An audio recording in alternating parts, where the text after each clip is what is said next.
than Wayfarer. Well, I mean, Every it was the password for 2.5 4 years. years. Yeah. Oh, yeah, we didn't use it the whole time. Yeah, like 2, yeah. Yeah, 2 or 3 years. That was the password that I associate with Tabletop Simulator because I literally didn't play anything else in here. Oh, hey, Stan, I almost joined the My Table Crash party too, but it managed to recover. I don't know why. It's a very light table as far as my tables go. I think it just it freaked out because like I'm pretty sure Tabletop Simulator caches table loads. So anytime there's like a significant change, it has to figure out what's different from the cache. Yeah, that would make sense. I always chug when I like first open a table. Yeah, that makes sense. But on that note, who would like to start us off on what happened last time so we can fill Cameron in on what he's missed? I'll go. All right. So I ended up having we ended up trying to get some basic jobs. Bjorn and I went together, and we could either get run over by Aurochs or we could have a Tinkerer job. I wanted to get run over, but we convinced another sailor to piss off and take the Tinkerer job. We really bullied that man. We did. There were like 3 or 4 nat 20s in a row. It was nuts. To just convince this sailor to basically get him to hand us a piece of paper. Nice. It was over the top. Those were the first rolls of the session too, weren't they? Yeah. Yeah. We got to the workshop. We were set to fix a box, except for Bjorn, who was set to do things that he was told to do that he wasn't told to do.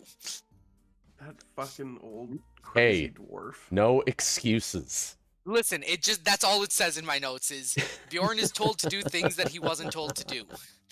That's accurate as hell. All right, there's the inspiration. We opened up the box and I pulled the battery. The battery inside was a trapped air elemental. And Bjorn went to go get passengers so we could communicate with it. I start repairing the box as best as I can without being able to communicate with the air elemental. We figured out that it's a fan, and I basically jimmied together a replacement battery with a minor loss of power. We got paid for our antics, and we decided to free the elemental. Somebody wanted to hook it up to the fucking ship, and I was like, no. I am not hooking an angry air elemental to our ship that keeps us aloft. It wasn't angry. It was so willing to work with me, and very excited to do so. We were best friends, and you ruined it. You just become best friends? We definitely were best friends. That's how I remember it. I was so excited, and I totally get that you weren't, and that you have some weird reservations about elementals for some reason. We don't talk about it. See, this is the problem. I became one of Heckram's sons and yelled at his other son, even though I was dead, and we argued about failures in life. To translate that, he fucked with a senile old man. Yes, I did. I fucked with a senile old man, and then he tried to punch me, and because I was using disguise self, technically I wasn't as tall as my head was, so he punched air. I feigned falling backwards, rolled out of the shop, carried his shovel, flipped him off, and ran away. So I could go bury myself. That's why I did he really did just fuck with a senile old man. I fucked with... He was yelling at me, okay? You were giving him excuses. No, explanations. He demanded no I'm excuses. giving him explanations. Sorry, I had to take my That sounds like an excuse, Moose. There's no excuses here. For no reason. Well, excuses are for slackers, explanations are for hard workers. All right, Nick, what do you got? I decided to go lone wolf. meet up with my previous contact and was gently offered the opportunity to steal from the local magistrate. So I snuck into a warehouse over a long stakeout job, stole a bunch of party supplies and some choice cuts of meat, and saved a party that was going to be really depressing without, proper supplies. Nice. Really, And- I was doing it for for the people. For the It was an people. altruistic endeavor. On that note, those were great recommendations, but none of you mentioned that tomorrow, or rather today, when we will start this campaign, or this session, is the Founders Festival. It is the yearly festival celebrating the coming together of the original great houses that got life really rolling on Elysia. So people have been setting up decorations, people have been celebrating and getting ready for the day to really kick off the festivities. Yeah, that was the best part. You expected us to do a whole festival, and we just fucked Yeah. around for an entire session. Like, I was like, yeah, this will be great. Like, Cameron's out of town. It'll be a festival. You guys can, mess around, do party games and all this other fun stuff. And you spent the entire day on the day before the festival. Festival was day 2 of 3, and we fucked around for an entire day. Yelling at old dwarfs. So, we will open session at dawn.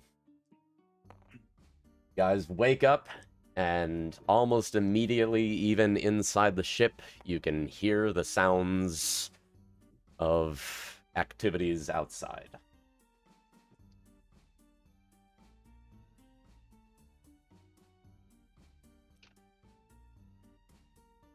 I'll go up on top deck. All right. When you get onto the deck, you see all the other ships around you, including your own, have been decorated to the nines. Streamers, party supplies. Your ship, the Endurance, has the decorative fireworks that stand set up, sort of going off near the top of the mast. People from other ships are playing music. You see people are taking their breakfast topside all over the place in the city. There's some fireworks going off to celebrate the start of the festival. Yeah.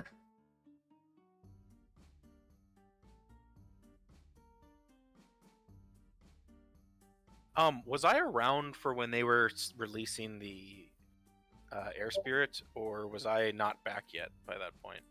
I believe you were back by then. Okay. I'm gonna look for Algavar when I get up in the morning. Try to corner him alone somewhere. I'll be staring at a cup of coffee top deck because You're very quiet. Yeah, I assume he's away from his microphone. Sorry. There we go. I was also eating, so that was... How dare you? I'll probably be top deck because Passenger has obviously poured me a cup of coffee, which I have ignored again. The routine. Y'all know what I'm doing.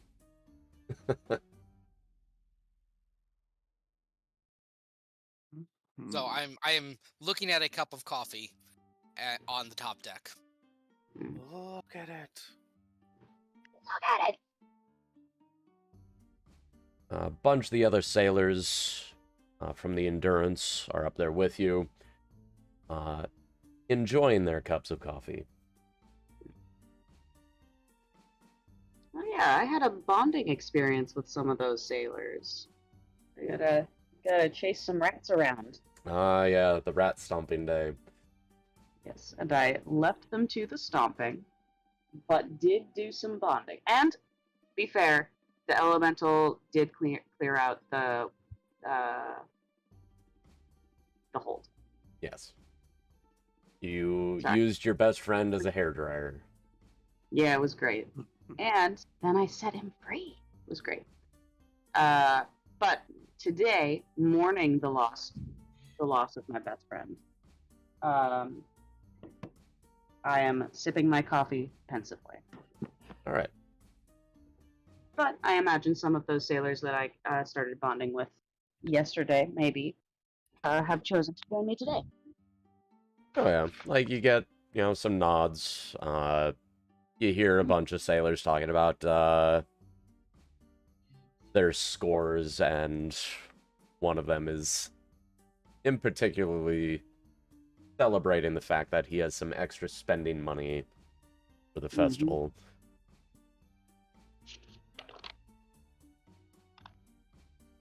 Speaking of, I didn't dole this out. Passenger and Bjorn, we each have 8 extra gold. Oh, great.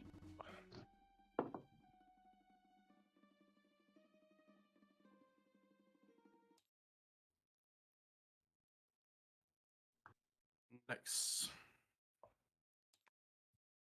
Right. The captain comes topside, gives you guys a nod and a wave before meandering over. Good morning, everybody. Hope you slept well.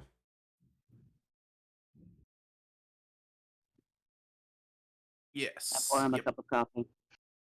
Appreciated. Now, I am going to let everybody know there are no active duties for today, so you have free reign to go ashore. Enjoy the festival. Don't get into too much trouble. How much would you quantify as too much?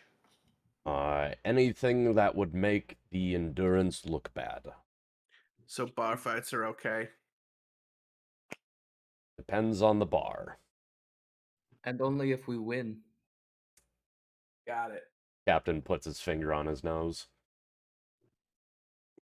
You have sinuses. He scoffs and walks away. I love I that think you guy. can have them.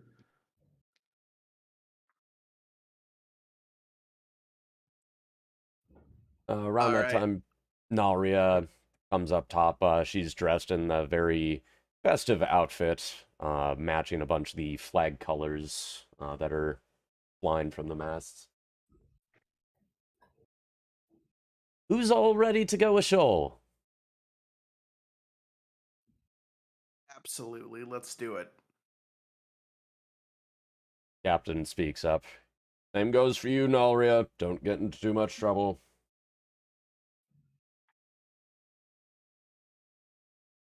And the dwarf goes over to the boat, waiting for you all to tag along. I slam whatever's left of the coffee, pack everything kind of haphazardly into my case, and head over with her. I'll join. Same. Yep. All right. As the boat makes its way over to the dock, you hear sailors calling down from you from the other ships, throwing out some casual greetings, wishing you well. One of them throws you some biscuits. Ooh. And you make your way through the sort of crowd of boats of other people making their way ashore. And by the time you make it to the dock, you're covered in, various bits of decorative paper. Party debris. Yes. And the festivities are alive and well in port.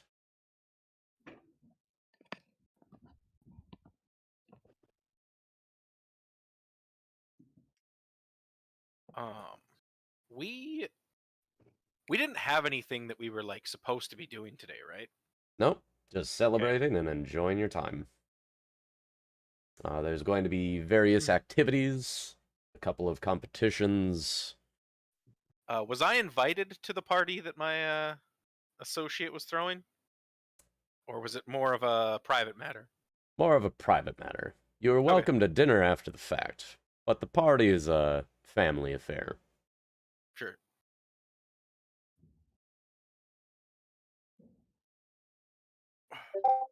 We'll just be wandering around looking at what stalls exist and what does the center have to offer. New city, new town. Alex, what was your character's fake name again? Bjorn? Bjorn. Okay. To be wild.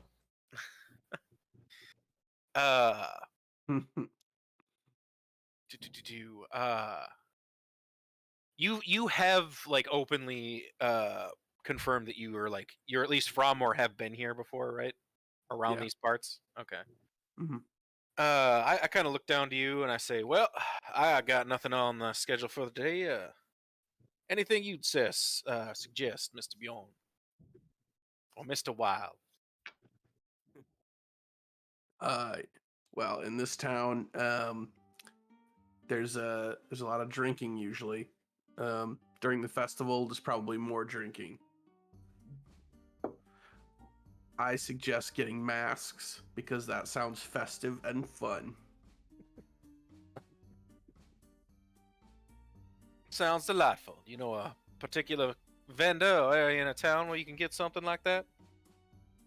No, I'm not familiar with too many vendors, but they should be pretty. Just they'll be around today. There should be a lot of them. I look around the. I'm guessing there's a bunch of like street vendors and stalls and stuff set up around town. Oh yeah, you guys along with Elgavar begin perusing some of the stalls. A lot of it is food, especially near the docks. There's a lot of like really fresh seafood. There's some clam and oyster vendors. One of the shops set into the wall is clothing and finery, but they've got the doors open.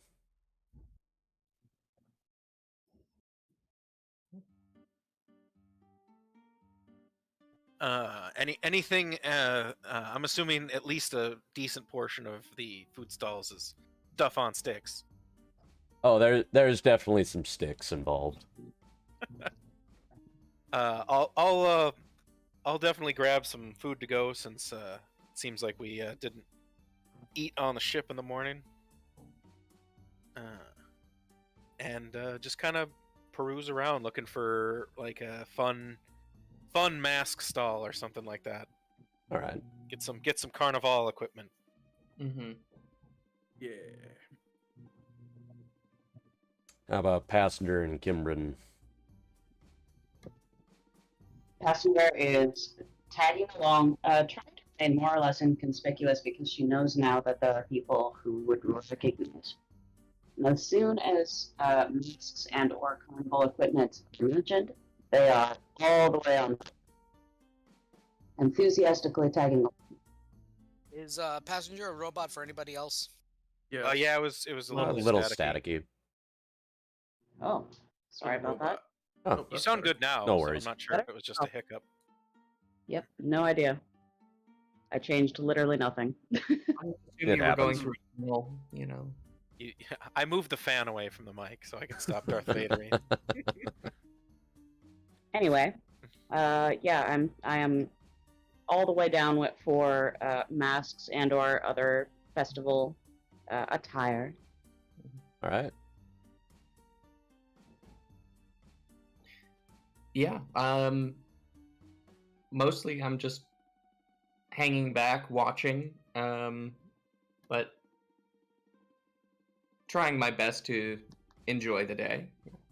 Oh yeah. There's without too much excess.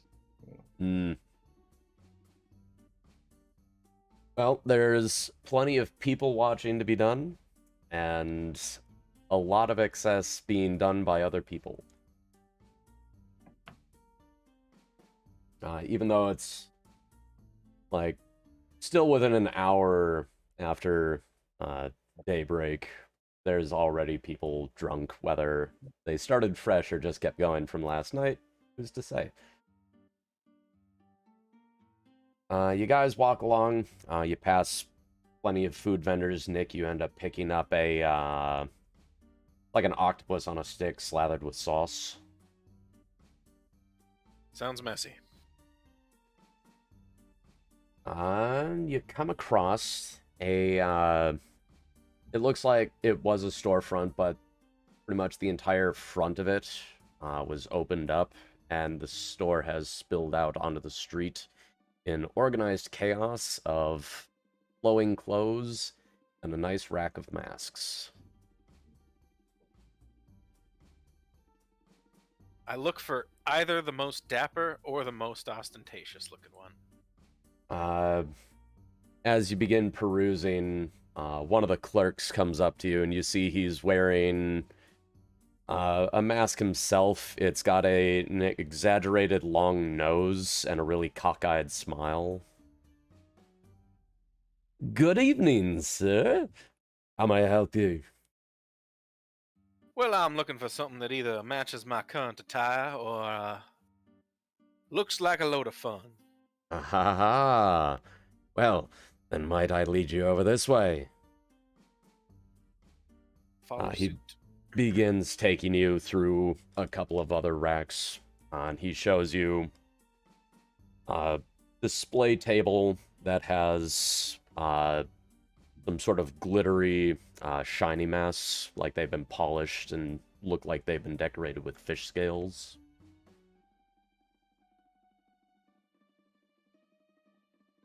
Now, for your complexion, I would recommend this one. He holds up a red scaled mask with a couple of black lines being traced through using the scales. And it's sort of a standard theatric one with one side smiling, another side frowning. Okay. Otherwise, feel free to pick a mask and describe it. No, I like that one. Sounds good. Good old like sorrow and tragedy combo. Does it? Is it something that would go under my hat, or would I have to? Would it like take up most of my head as well? You can see it'll stop just before the line of the hat, so it would be about half your forehead. Okay. How far down does it cover the whole face, or is like the mouth exposed? It goes down to your chin, so you'd need to lift it in order to eat. Looks good. I'll take it. How much? Founders Day special. That mask I'll give to you for 1 gold. I dig a gold out of my coin purse and lay it on the counter. Enjoy the festivities, my good sir. I intend to. Any particular suggestions as a local? Depends on what your interests are. Are you a competitive eater by chance, or are you more interested in feats of skill? I'd say the latter. Well, we've got a number of fun competitions in town. Down one of the canals, I believe, there's a series of log rolling competitions. He who is most stable stays on longest. Otherwise, peruse around to your heart's content. Sure, you'll find something to catch your interest. Sounds good. I mean, by the simple decibel of the volume of festivities, I'd say everything's going according and happy. Oh, yes. It can get a little, hectic from times. He sort of gestures vaguely with his hands, and you can hear, like, at least 4 different bands playing from various directions. But it's always good fun. Thanks for the advice. Of Have a good course. You as well, sir. And hope your business is booming today. Oh, it's already lucrative, and the day's only gonna get longer. Tip my hat and head out. Mask fixed. I'm gonna head towards the log competition that he mentioned. I've been in the shop with Marston, and I want to disguise self just around a corner or something. I want to look like a fancy pants gnome. Just want to look fancier than I am. I was gonna say, I thought you were already a fancy gnome. No. Fancy. Not super fancy. His pants were too plain. Yeah, my pants were very plain. That'll do. I'm wearing Your pants are not as fancy as the very fancy pants that Mr. Fancy Pants would wear. Exactly. I want to walk around and go, my good sir, how many scales on a scale of 1 to 10? How many fish were made to use were used to make this here mask? You said it was fish scales, so I'm giving him a scale. The Scale. attendant turns to look at you. You see his eyes through the, holes in the mask, and just a flash of slight confusion. I can assure you, not but a few fish were harmed in the making of these masks. So it's not very good on a scale of 1 to 10. That said, Yeah. our finest masks are custom made by some of the smiths down in the city. What kind of designs do you have on them there? Oh, the finest filigrees from the greatest smiths. Well, do you have any animal masks? Oh, of course, we've got some animal masks. Not on this table, of course. Let me show you the way. Is there any particular animal you're looking for? Oh, something fierce. Ah, like a kitty cat. No, get out of here with that pussy stuff. Give me something strong, intimidating. A wolf, perhaps. Ah, wolf. He leads you over. I believe this will be along your lines. And he holds up a puppy mask from the kids' table. No, sir, no, something ferocious. This guy's got your ticket. My apologies. I speak in jest. He You are rounds the a corner clown, so- and pulls out a decorative wolf mask. It's done flat. It's not a three-dimensional mask, so there's no muzzle on it. But the design of it makes it look three-dimensional. I believe this will suit you just well, and it won't get in the way of most of your activities. Yes, there are many activities to be had in the presence of a mask. It's pretty good quality. It's like Roll me investigation. 19 plus stuff. That's 22. Wait, that's not investigation. That's still 22. Nice. You can see that the masks were created with care. That said, it is reflected in the prices. Hmm. And you could probably... You feel like you could find more cheaply made masks? Is it durable? Does it look durable? Oh yeah, it looks durable. Hmm. Well, how much for this one here? For that one, I would be happy to part with it for about, let's say, you've been a good sport, so I'll say a gold, 2 silver. A gold and 2 silver? A gold and 2 silver. You bleed me dry, I tell you. But I will accept that offer. It's a pleasure doing business with you. Yes, I hope you have A splendid day. And a pleasant Founder's Day to you as well, good sir. Hmm. Oh, that's what was going on today. Forgot. Yes, it is easy to forget about one of the most celebrated holidays. When you're a busy businessman like myself, you get caught up in the business. Ah, and what business might that be? Popsicles. Obstacles. How extravagant. It's very lucrative among the summer dwelling folk and children. Ah, yes, I'm sure the coasts of Croania are your biggest buyers. Most definitely. It's a sweet treat on a hot day. I must be going now. Goodbye.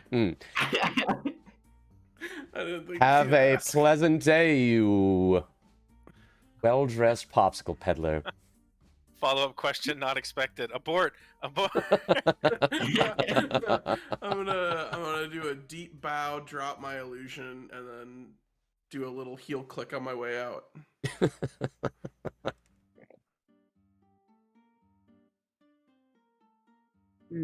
think I'm in this shop as well.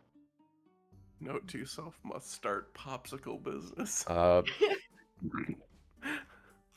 You see the other party members speaking in turn with this merchant. You have a bit of time before he makes his way over to you. So, I have approximately 3 different masks that I'm going through. One sec though. Amanda, what were you saying? Just that I'm also in. Any particular mass you're looking for? Yeah. I'm looking for something pretty simple that's going to cover most of my face, but not really get in my way too much. But more than that, I've been listening to this individual interact with at least one of my party members. I don't know if I recognized. No, I probably. Optical tycoon. I probably did. Popsicle magnate. Does this guy look like he's running kind of a gambit here? Or is he overcharging for these masks? Roll me. Roll me wisdom. Love to. As soon as I can find my D20. There it is. One. That is. Is this insight? Yeah, let's do insight. That's better. I like that. That's good. He's good. 13. 13. You feel like there's room for haggling. Cool. Then I'm going to pick up a mask that I am vaguely interested in. Kind of wander over to him and ask him what the price of this particular mask might be. He does a very crisp turn on his heel and faces you square on. You can see his cheeks rise a bit as he smiles under the mask.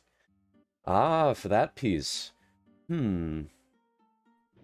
For you, I would be more than happy to give that away for a humble 9 silver. Interesting. The way that you price these things. And I'll sort of turn it over in my hands for picking up another 2. And what about these ones? The way that... Talk to me about the pricing. Gesturing with his hands towards one of the masks. It's sort of a half mask with some feathers lining the sides. Well, you see, with this one here, I would charge about 2 gold, if just because the bird that these feathers came from are very difficult to find, only found in the central mountains here on Ulus.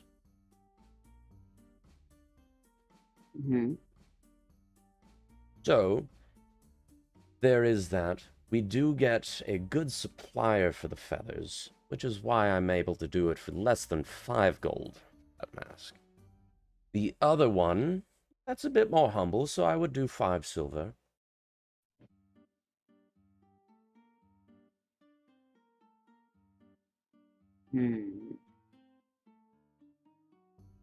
Does he the feathers in particular? Does this sound like complete salesman bullshit? It's definitely a pitch. I will raise an eyebrow, kind of regarding them, and talk about my home, the festivals at my home in Oh God, what is the name of my home? The home continent was Ossifix. Ossifix, yeah. And I think the town was like Frostmark. Yeah. Back in Ossifix, we have a bird, very, very rare parrot, most brilliant vermilion plumage. And even that being very highly specialized and bred only by the highest end merchants, who would never sell a mask with glued on feathers for more than a gold. Ah, yes, I'm familiar with the wonderful polar parrot of Ossifix. It is indeed a rare bird. That one... Oh, if I were able to get some of those feathers, then I truly would be in the mask-making business. But you do have a good eye. I would be more than happy to knock the price down a bit for you.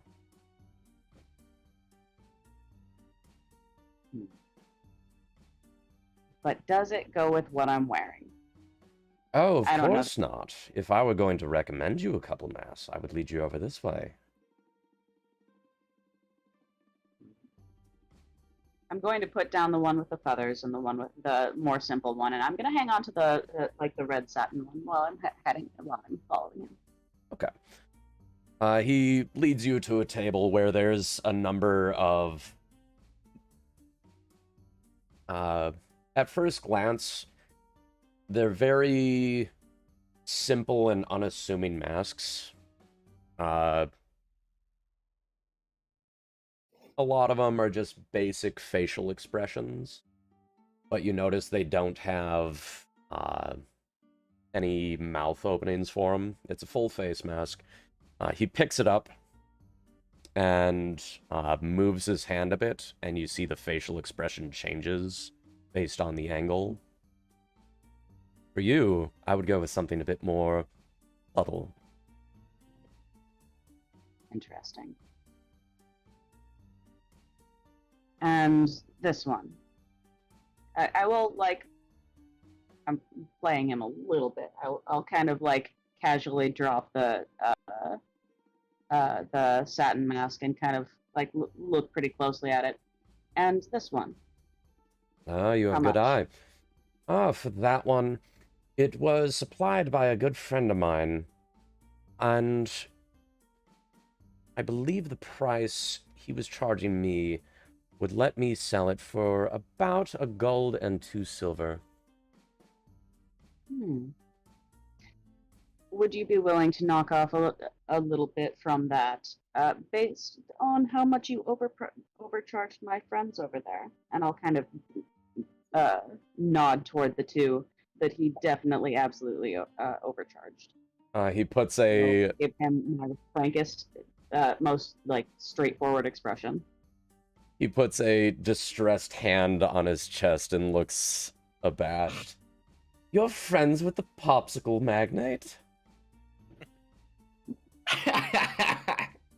My goodness. My apologies, man. If that's the instance, allow me to reduce the price down to the much more reasonable 8 silver. I will flash him a grin, pull out 8 silver, and pay him for that. Sometimes it pays to be friends with the popsicle magnate. Absolutely. Now, is there anything else I can help such a distinguished individual with? Well, I do have a few more friends. Is that so? I do. And I'm going to don the mask and walk over to... oh God, who all's in the tent right now? I am. Lost track. I am. Yes. Elgavar, well- I believe you said you had 3 masks you were looking at? Yeah. So here's the thing. I had 3 masks I was looking at. I have since demolished 2 of them to make a 3rd mask. Oh, Because yeah. I Okay, you tinkered say... 2 masks together. Because that's what I do. Okay, so... You say That's called demolished. destruction of property. I'll have to pay for all of them, I'm sure, but I just like looking at it, and like all of a sudden you see me just like God. you see ribbons of masks put together, and I am buying this mask. As I'm approaching, I see the Frankenstein that is happening, or the monstrosity that is coming together, and I will very casually, not breaking pace or tone at all, hook my arm around Kimbrin and go, "This is the friend that I was talking about." I had to be the first one to get into trouble, okay? That's all. Smooth. Passenger, roll me a persuasion. Actually, deception. Roll me a deception. Oh, come on. It can be persuasion, can it? Yeah. You are trying to keep him from finding something out. That is a 21. 21. All right.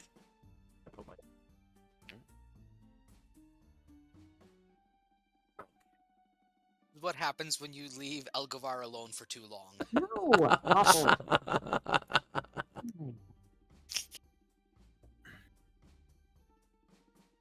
What you doing over there, buddy? I made a fusion reactor.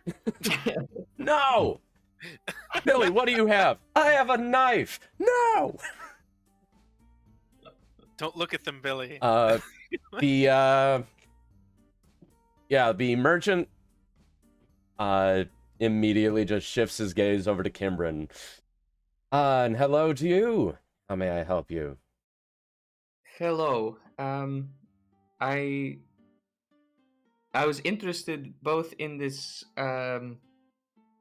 this little puppy dog mask, as well as this ancient demon mask. Ah, both excellent choices. I must say you would look wonderful in puppy dog. You know, I think I'll take them both just to have options. Ah, wonderful. I'll offer you a deal for buying multiple. For the puppy dog and the ancient demon mask, together I will sell it to you for 1 gold on the nose. A fair price. Is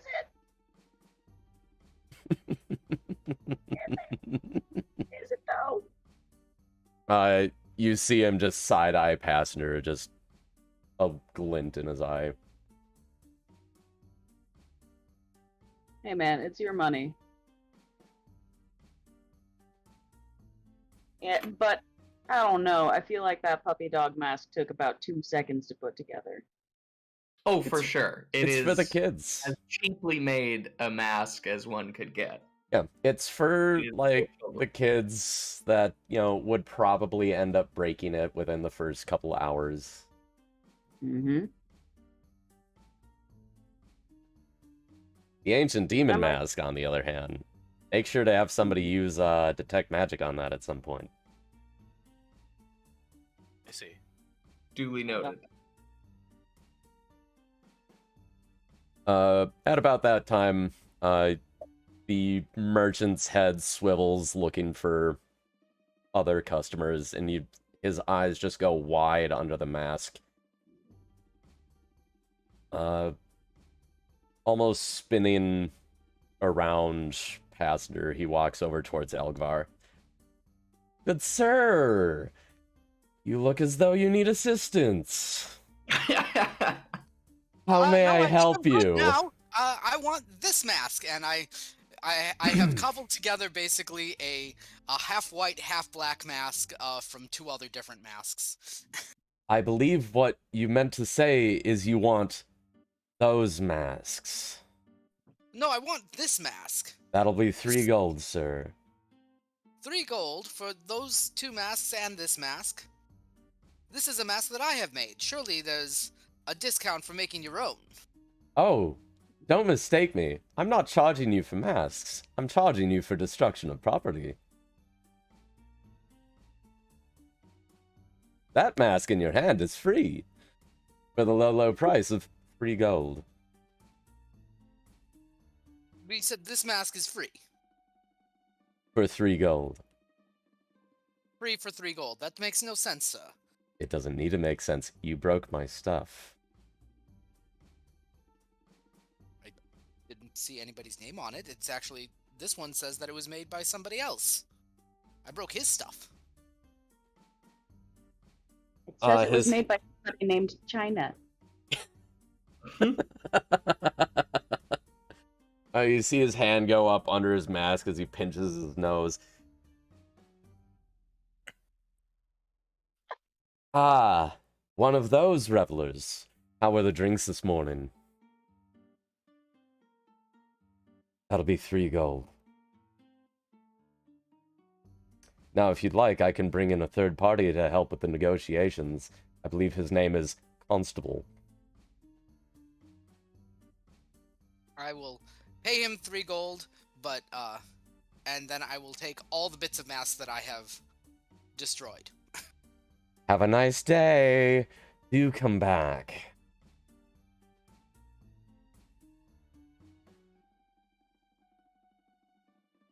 And he huffs off to help other customers.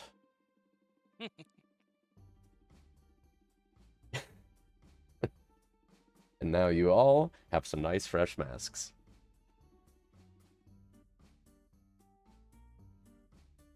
Now, Yay. I believe Marston was going off towards the canals to see about some of the competitions. Is there... How about everybody else? What are you all interested in?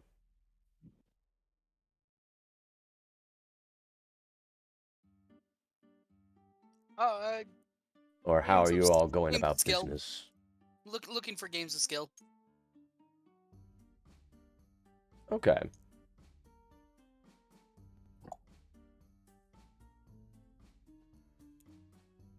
Marston.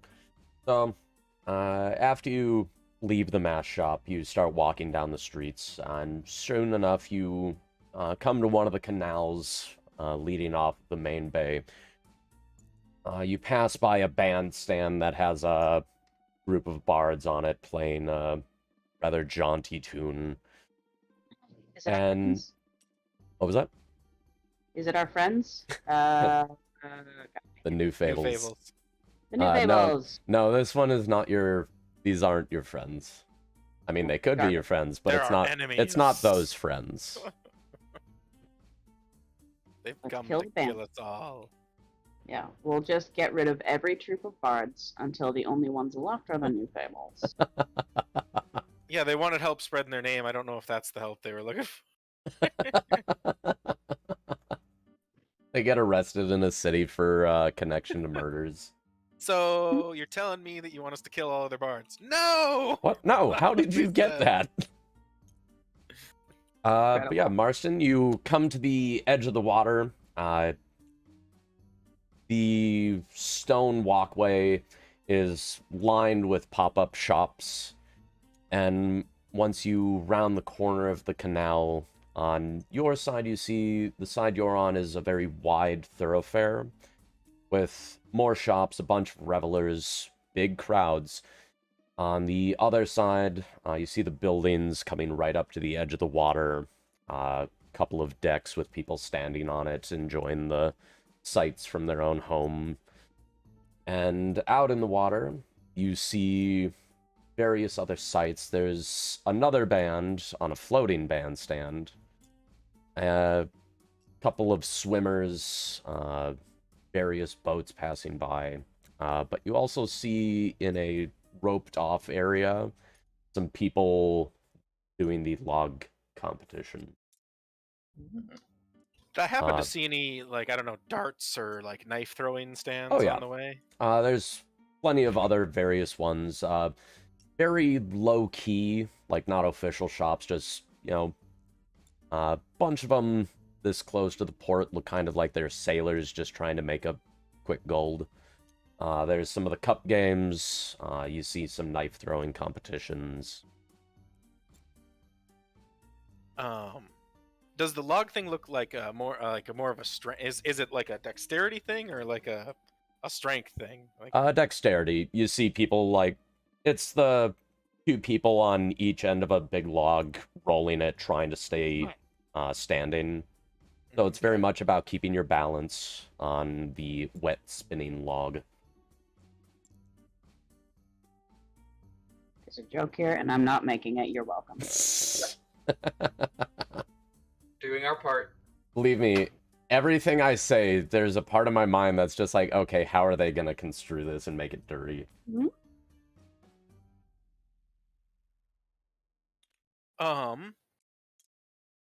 Well, I could probably do some of the smaller stuff at any point. So if it looks like is the log thing kind of like an event?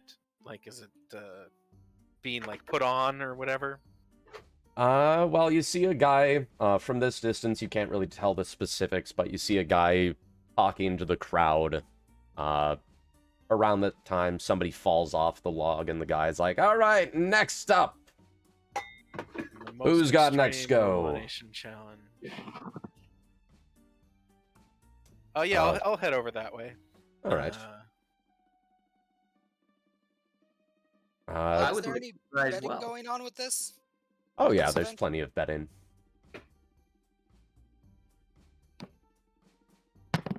I'll follow Marsden. Okay. As you guys are heading up towards the announcer for the log rolling, you see a lean man get on into the water and swim over to the log to challenge the victor. And the announcer looks over, speaks up. Ah, you guys look like you are particularly nimble. Care to have a go?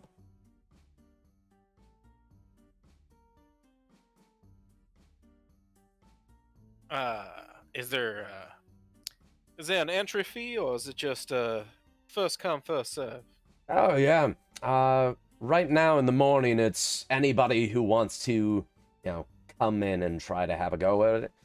It is $2 entry fee. If you win, you get 4. Happy to take a crack. All right. He holds out his hand. We have a couple guys ahead of you, but I'll let you know when you're up. How about your friends here? They want to have a go?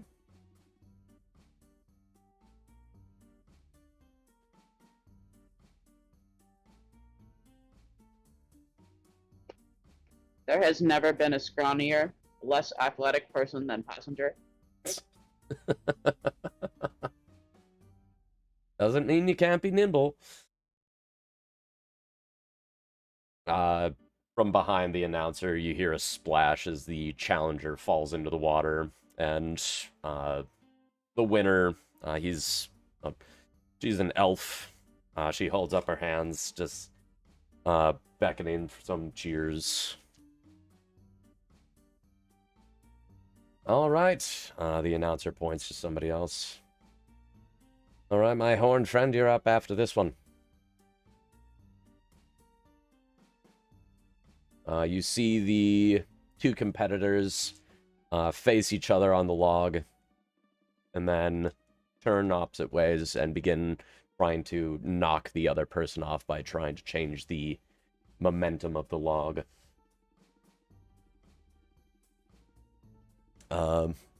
The challenger looks like they're having a hard time, and sure enough, within about 15 seconds, he loses his balance and falls.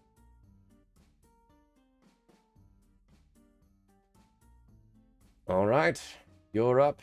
I do recommend leaving anything you don't want to get wet, either with your friends or in this box. You said you came up with me, Kimbrin? I did. I take off my hat, and hand you that in my my satchel. mind carrying that? Not a problem. Appreciate it. All right. You see a series of steps leading down towards the water of the canal. Normally, it would be used to dock little gondolas. But for today, it's been roped off, and you go down towards the edge of the water, and you would need to hop into the water and swim a little ways out to the log.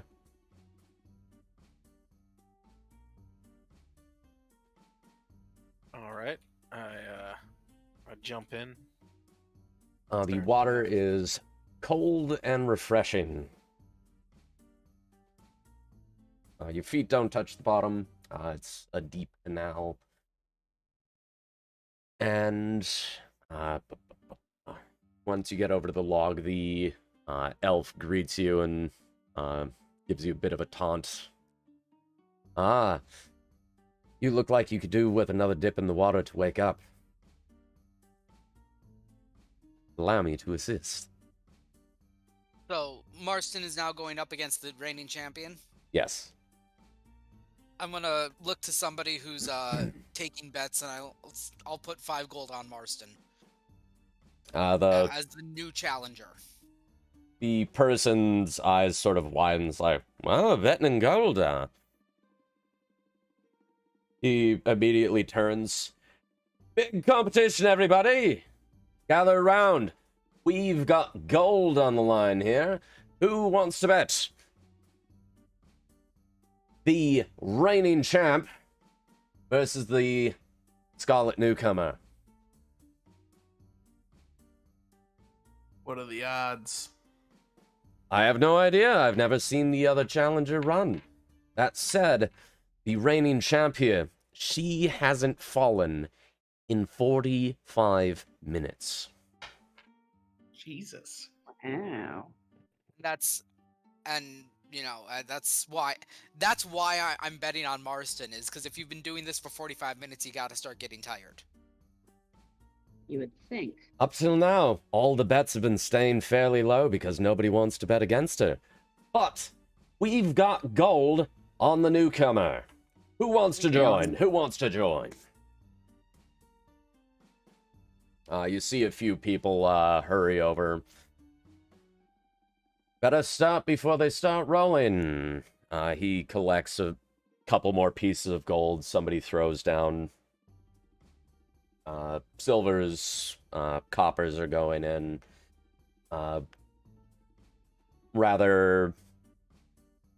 Relatively well-dressed man comes over and puts a small bag of gold down.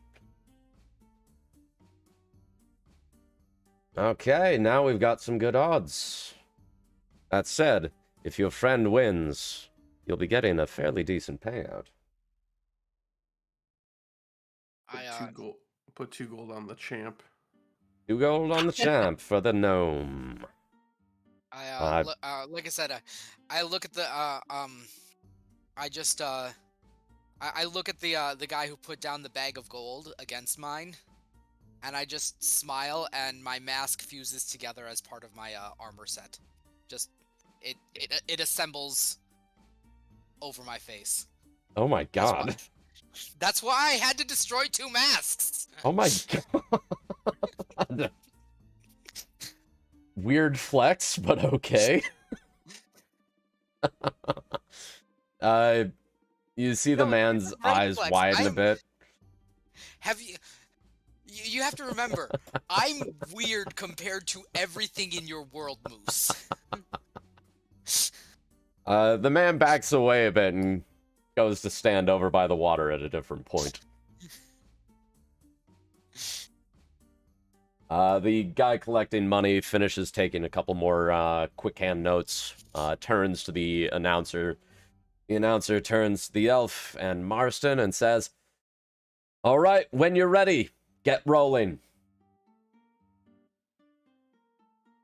Marston, roll initiative. All right.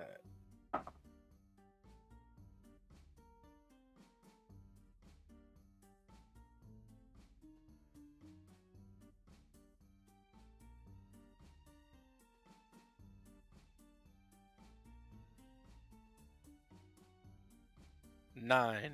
9. You have the initiative. Pick which direction you want the log to move. Okay, so if I'm picturing this correct, this is one of those things where it's like you've got basically two people like running on a spinning log. Okay. Can I just like eyeballing them before I like make a move? Does it look like they were bracing to go in any particular direction? Roll investigation.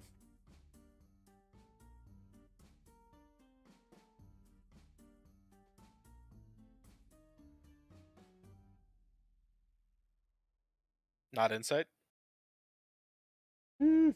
Investigation. Okay. 15. 15.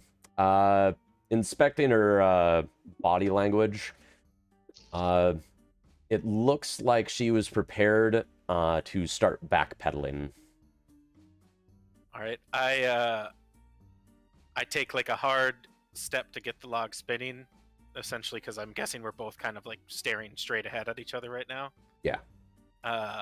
In the opposite direction, so trying to get her off on the wrong foot, and then start, like once it gets moving, basically start the movement to keep it going that way. All right, roll acrobatics.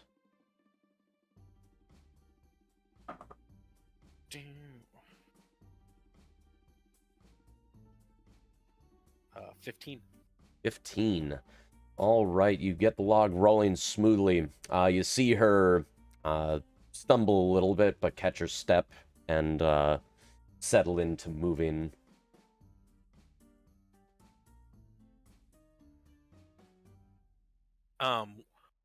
Were there any rules about this that were like discussed? Like, can you like jump or do any other things like that, or is it strictly like? The only rule is no attacking the competitor. Okay. So you can't shove her, you can't throw something at her. Moose, while this is going on, I'm setting the third unused trick box because I have 2 that are active on the ship. Yep. My third box is going to start with a slow chant and increase in size to try and egg the crowd in to start chanting Scarlet, Scarlet, Scarlet. I can dig it. Hey, Moose. Yes. Can I use my my thief or my rogue cunning action to which is basically a bonus action to either dash, disengage, or hide? Yeah. To basically like do another thing, like while I've got initiative here. What do you have in mind? Well, okay, so basically it looks like I successfully kind of got her off guard right off the bat. So I'd like to basically, and now that I've got like the pace going and I seem to have pretty steady balance, take like a real hard step to try to like shake the log, and like jerk it. Roll me strength. Strength.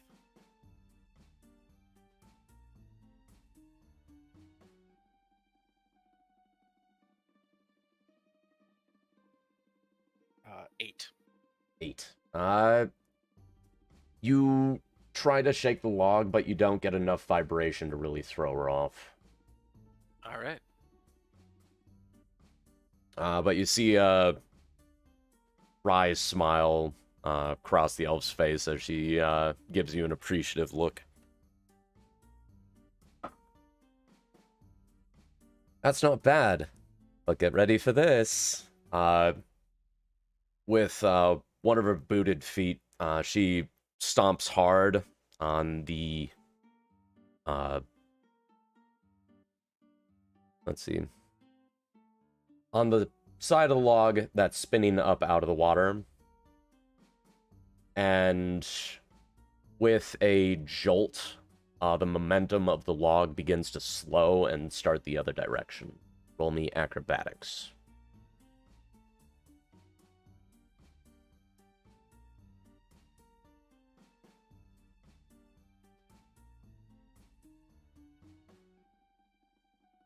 I'm gonna use my inspiration.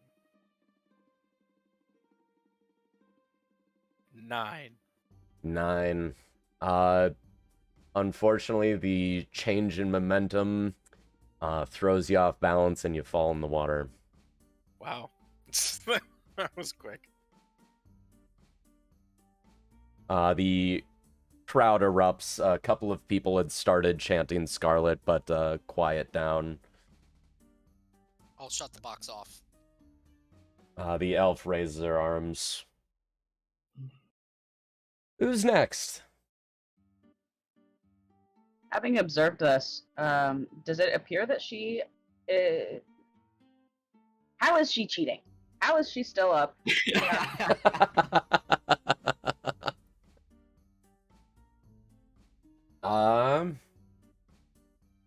Roll me investigation. Wait, I had to take my headphones off for a second. What happened? Would Kastner thinks the elf is cheating. would it be? Yours. Would it? Is it like uncouth to go again, or is there already a line rolling up? You can request a rematch. Oh, that means I win some gold. That is true. You do win some gold. I bet against. What do I win? I put 2 gold down. Hey. Do those odds bets. What did I win?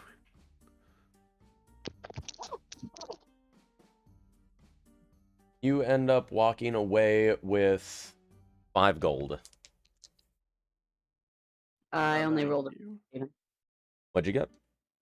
4. A 4. Yeah. Like your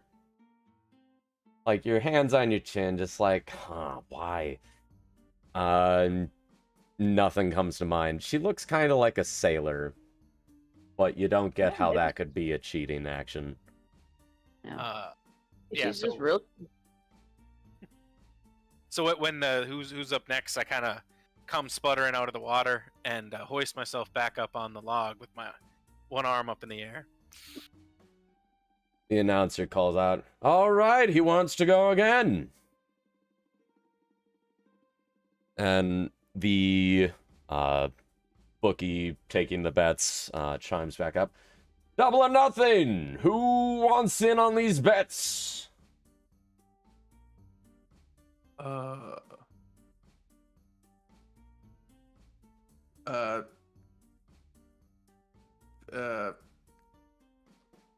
10 gold on the angry man. Oh, 10 gold on Scarlet.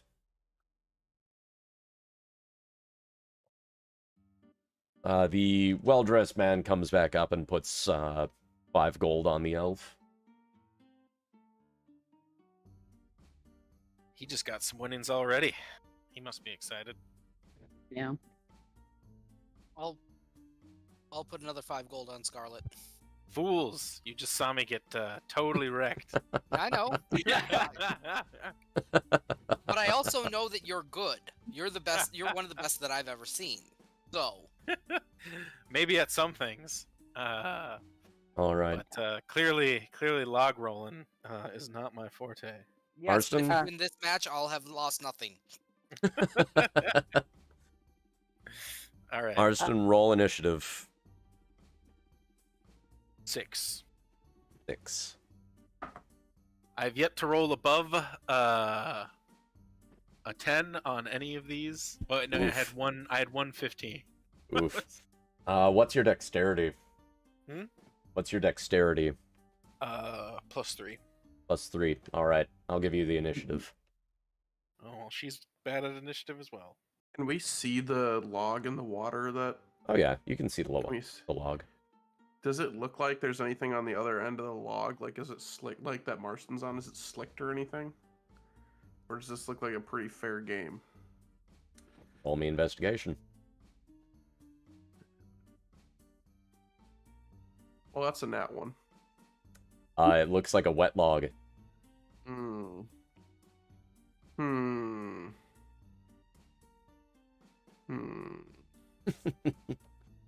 Okay. Can I... Double checking. What was that? Sorry, never mind. Go ahead. Do you say I something? just, I am just. It's relevant for what my restore balance ability to know whether or not either of them are rolling either at an advantage or disadvantage, as a thing to keep in mind. Okay.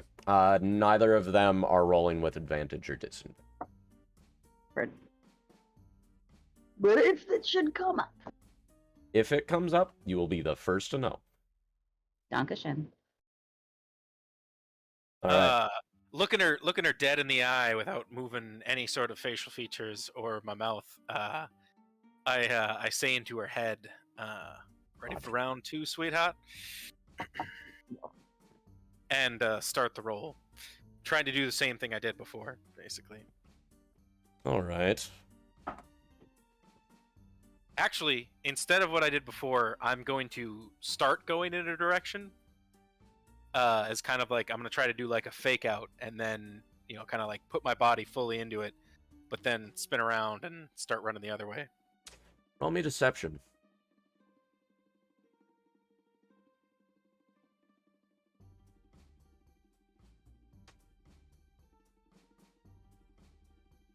Nine. 9. After Which speaking, dice, Nick? Huh?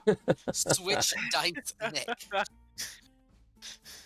after speaking into her head, you see her eyes squint and her head cock, but then her squint turns into like a determined stare, and she like calls the bluff and matches your spin. All right. What are other folks up to while this is going on? The foot is a game. How far away are they? The log is about 20 feet out in the water. Never mind. My spell has a range of 10 feet. What were you gonna do? I was gonna press the digitation to clean the log under her feet and change the friction so that her foot caught in a weird way and maybe she overstepped. Suddenly dry. Yeah, but it's spinning, so it would have been like a one-step, Yep. Yeah. effect, and so she would have, for one Man. step, she would have had a weird friction.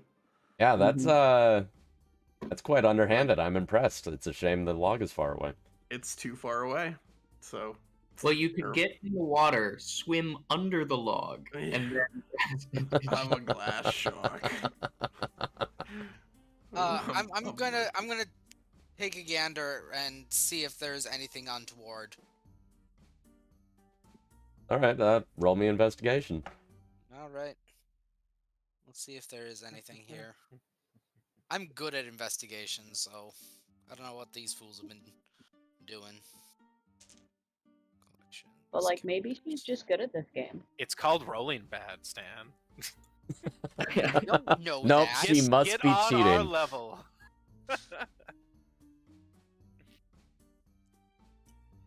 That was not that. That was not. It was a strength check. My beverage is running low. Collections. Fix it.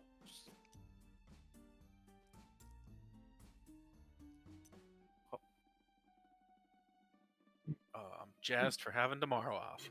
Yeah, I'm on a 3-day weekend. 13. I worked yesterday, so 13. As you're like looking, trying to find like what could be going on, the well-dressed man comes up beside you and starts talking. It's like, she's pretty good, isn't she? Too good. Oh, you'd think so. She's a sailor on a vessel who has spent quite a lot of time out at sea. She's got good sea legs.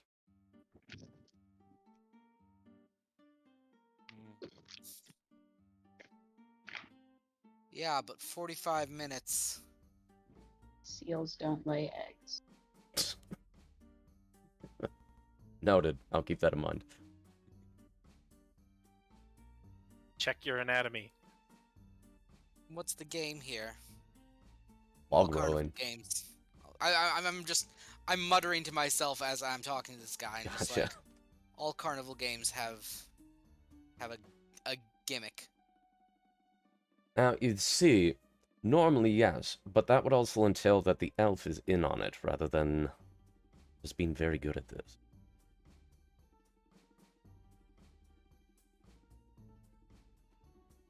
She's about as new to town as I assume you are.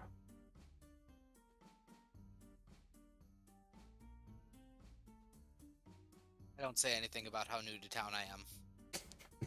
He can see it in my skin. Oh yeah, like you're definitely not from around here. Yeah. All right.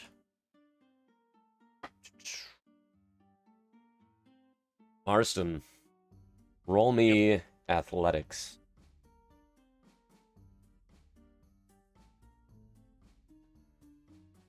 Oh yeah, I was supposed to be using a new dice. Wow. 6. Oh. The elf. I suppose it's not even my turn. You have inspiration. Nope, I used that the first time I rolled a 6. Shit. And I got a 1 for a no. instead. So yeah, I just can't roll. Yeah, one of those days. Mm-hmm. My apologies. A log rolling competition. You see, the elf just locks eyes with you. You see her figure sort of lower, and you feel the log under your feet increasing in speed until the point where she's practically sprinting in place on the log. And you can't keep up with the pace and fall in the water.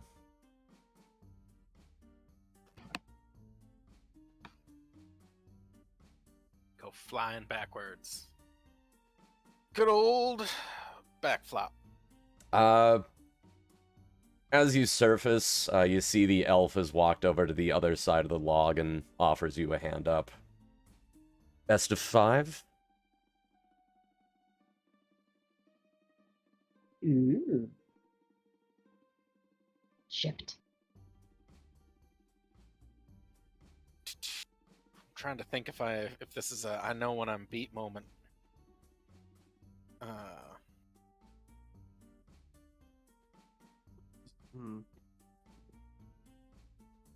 Do we have anything I shiny? put my arm up, let her pull me up and say, works for me. All right. And what about shiny? Do we have anything reflective? I'm pretty sure I have something. Okay. I need a little something reflective. Oh my god. I probably have. You know exactly what I'm doing, don't you? Yeah. I can probably produce something polished somewhere in my gear set, I would think. Well, I mean, tool for the job. Wouldn't you be able to just like have a mirror or something? Yeah. I mean, have a laser pointer. It makes sense that you would have something reflective. Yeah. I like how half of us are trying to figure out how she's cheating, and the other half are figuring out how we can cheat. that's the name of the game right here.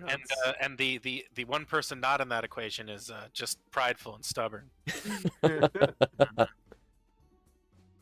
She helps you back up on the log, and with a pat on your back, you see she's offering you the other side of the log.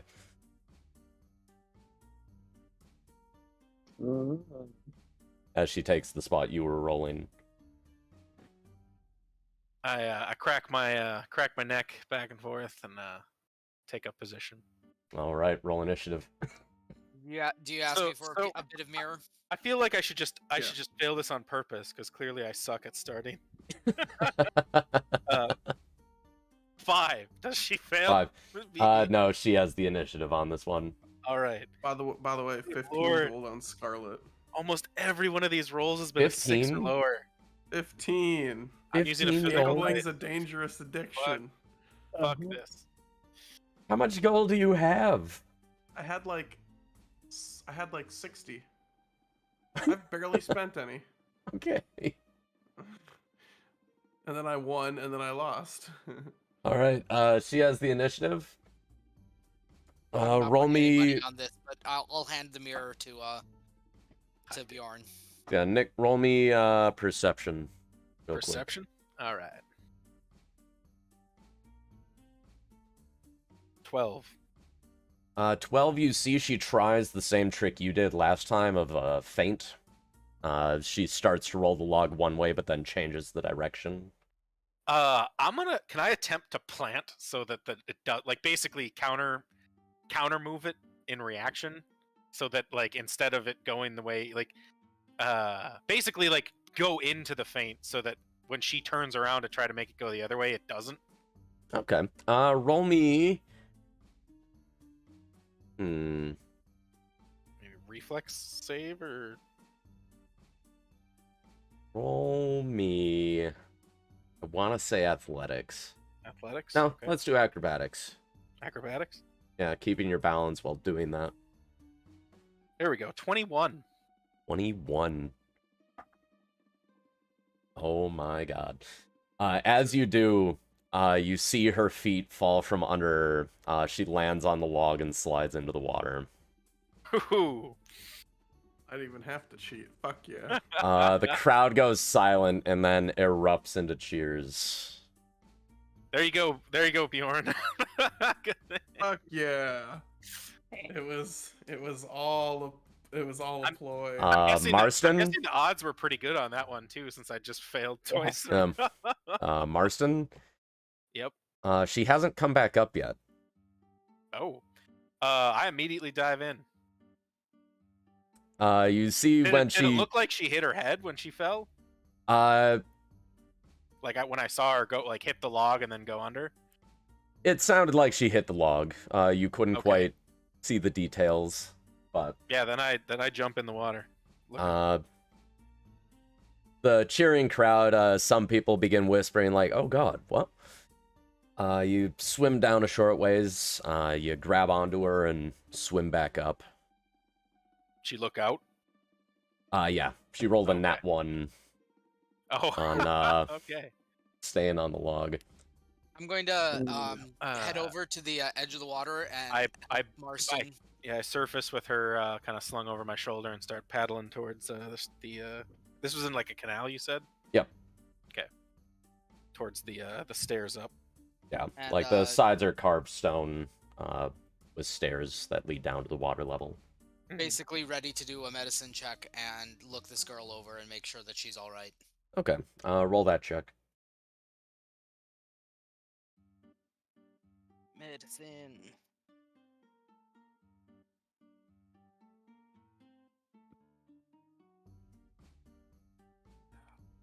There we go. The dice gave us the most dramatic end to this. Yeah, really.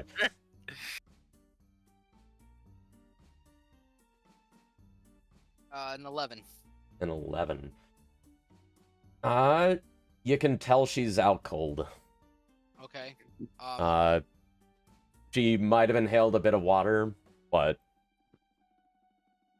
nothing that puts her life in danger. Okay. As best you can tell. Okay, as long as she isn't dying. That's now that we got her. I mean, assuming we just basically you ran over right when we got her out of the water. Yeah. Help me get her up. Look for a shaded bench if we can find one. Going for the CPR, do a Sandlot moment. No. So Slide everybody up who to- bet, collect the gold you bet plus 8.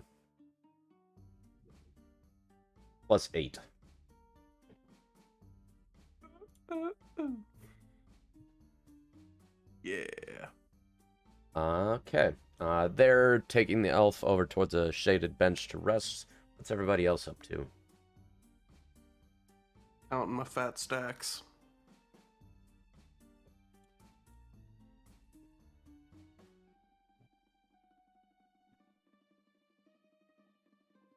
Kimbrin, passenger, looking for any games?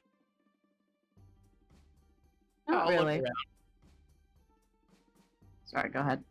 Oh, I was just saying, I'm gonna look around at something that won't get me wet. All right.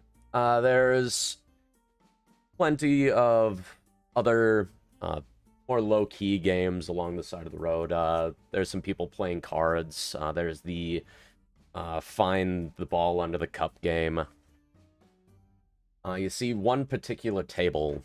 There's a old man, and he's got a little blackbird by his side. He's like, "You there? Interested in playing a game? Simple as can be. All you gotta do is beat this bird." Kimbrin kills the bird. Yeah. Technically a part of the rules, I guess. Brian Feather. The bird. All right. Sure. Let's lose to a bird. That can't be embarrassing at all. The old man welcomes you over. He's sitting on a small crate, and he offers you the opposing crate. What sort of game is this? It's as simple as can be. All you need to do, it's sort of like the standard cup game, but instead, it's you mixing around the cups, and you need to hide. He holds up a small metal ball bearing. Is hide it so the bird doesn't find it.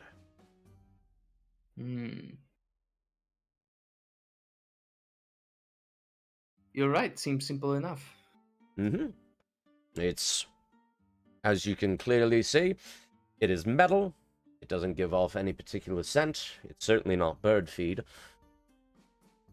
Nothing that would give away any hints to the bird. But my goodness, she's a clever lass. To play, it'll be, let's see, first time, 2 silver. Unless, of course, you would like to bet Just more.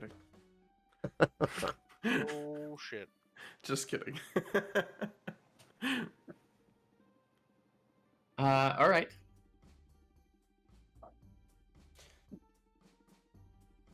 Now, he puts his hand over his eyes and turns around. Mix that up however much you want.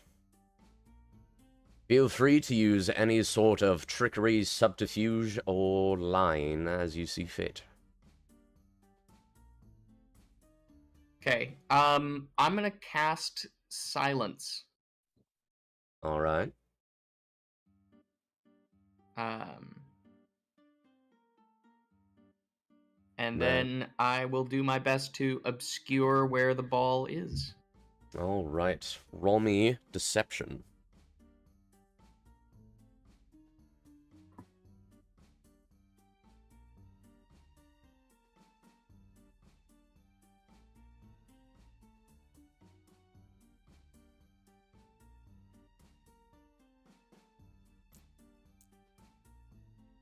Okay. That will be a 15. 15. Passenger, are you nearby? Sure am. The bird is rolling with advantage. I will absolutely negate that. All right. The man turns around. The bird hops out of his hands, looks at the cups, up at Kimbrin, cocks its head, and does a quick little hop over to the center cup, lifts it, revealing no ball. Did it. Nice. It chirps in annoyance, looking back up at Kimbrin. The old man's like, "Impressive! Not many people are able to fool her on the first go." Isn't silence happening? I Oh. dropped it once I finished moving the balls. Okay. That's impressive. Nice little trick on the silence. Don't get many people trying to use that kind of magic. Care for another go? We can up the stakes. What sort of stakes are you thinking? Oh, I mean, we can increase the monetary value. throw down a gold on this one. Or you could go for New York Strip. Ooh. I'm afraid this is a bird, not a cow. Those are the kind of stakes I'm interested in. Okay, 1 gold. All right. He puts down a gold himself, picks up the bird, and turns around.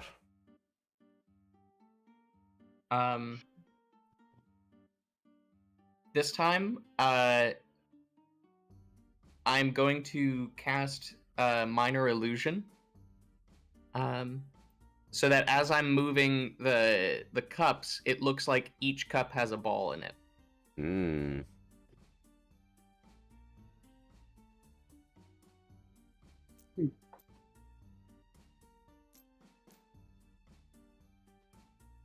It's a nat 20.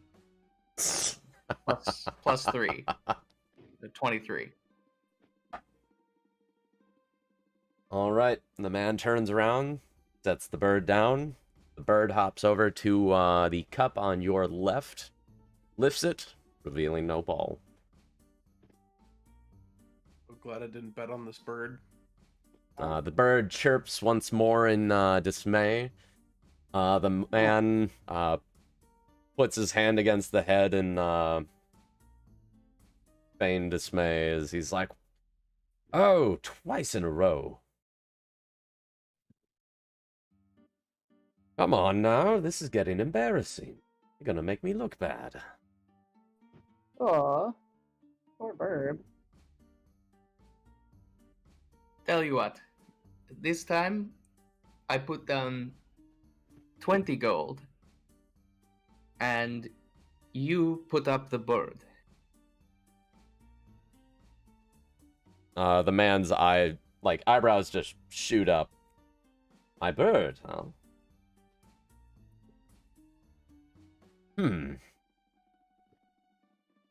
Well, I mean, she's been with me for so long, I'd hate to part ways. But he gives you a wry smile. 20 gold for the bird.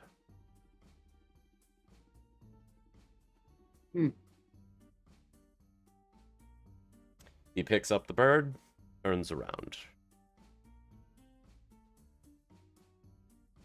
Okay, this time I'm gonna use no trickery. All right.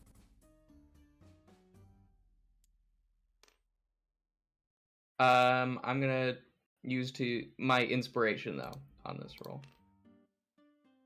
It's a 15 again. Man turns around, sets the bird down. Bird takes its time.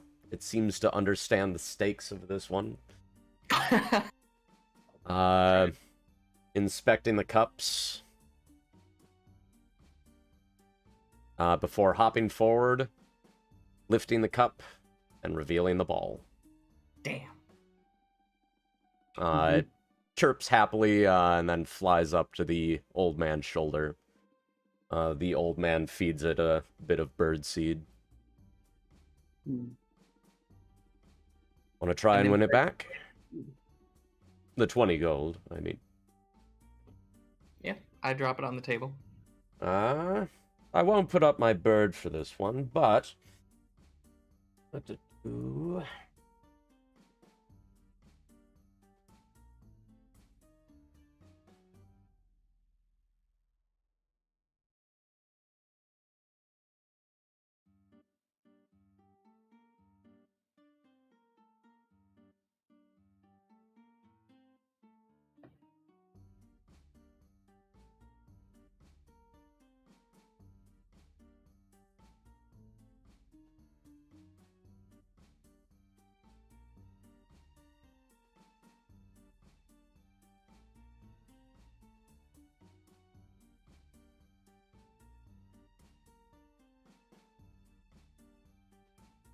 He pulls out a small bag by his side.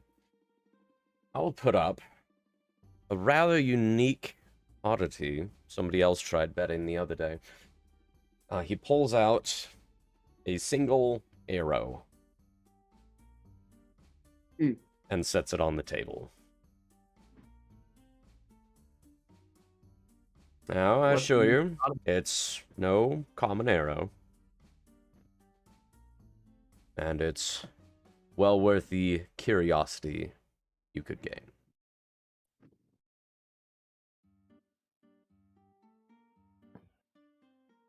Eyeing this thing, does it appear to have any special properties?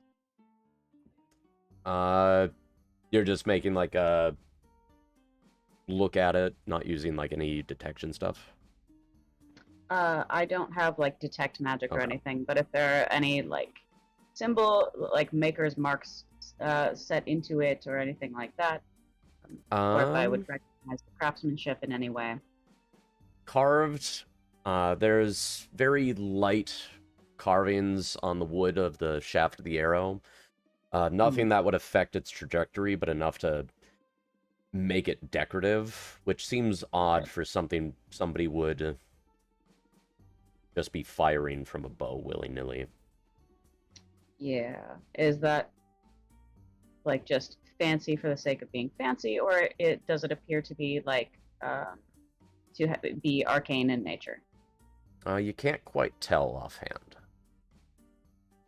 Interesting. Is this satisfactory, or should I provide a demonstration?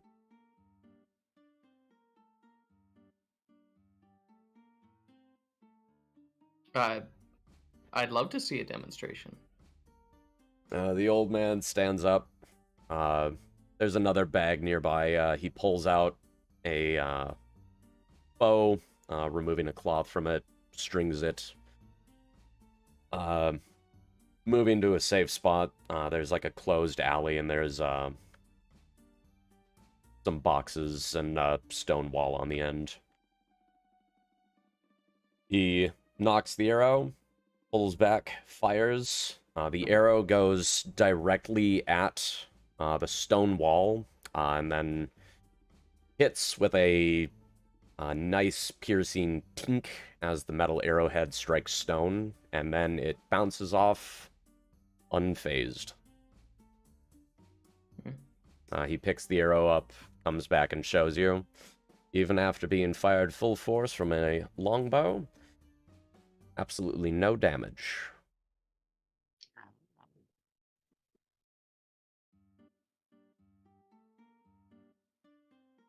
Fascinating.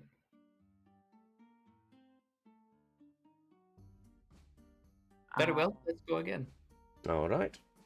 He sets the arrow on the table, picks up the bird, and turns around. All right. I am offering Kimbrin my inspiration if you need it. Thank you. Yeah. This time I will be casting Minor Illusion yet again. But I will also be attempting to palm the ball. Okay.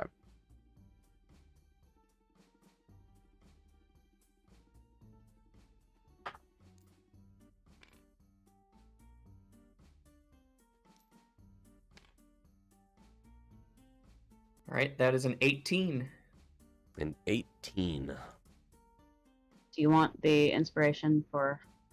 Now, no? is it an ability that gives you the ability to pass off inspiration, or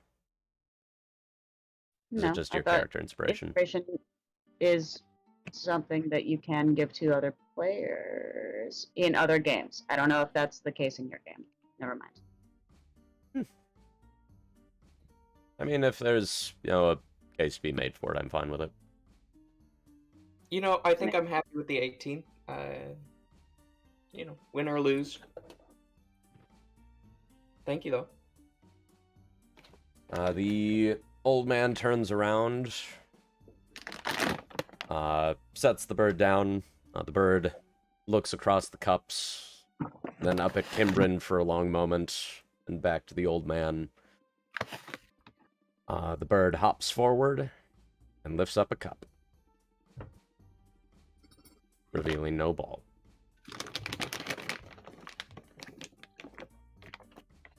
Ah, well done, well done.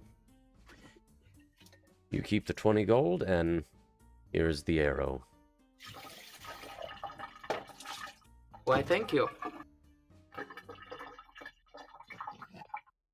It was a pleasure competing.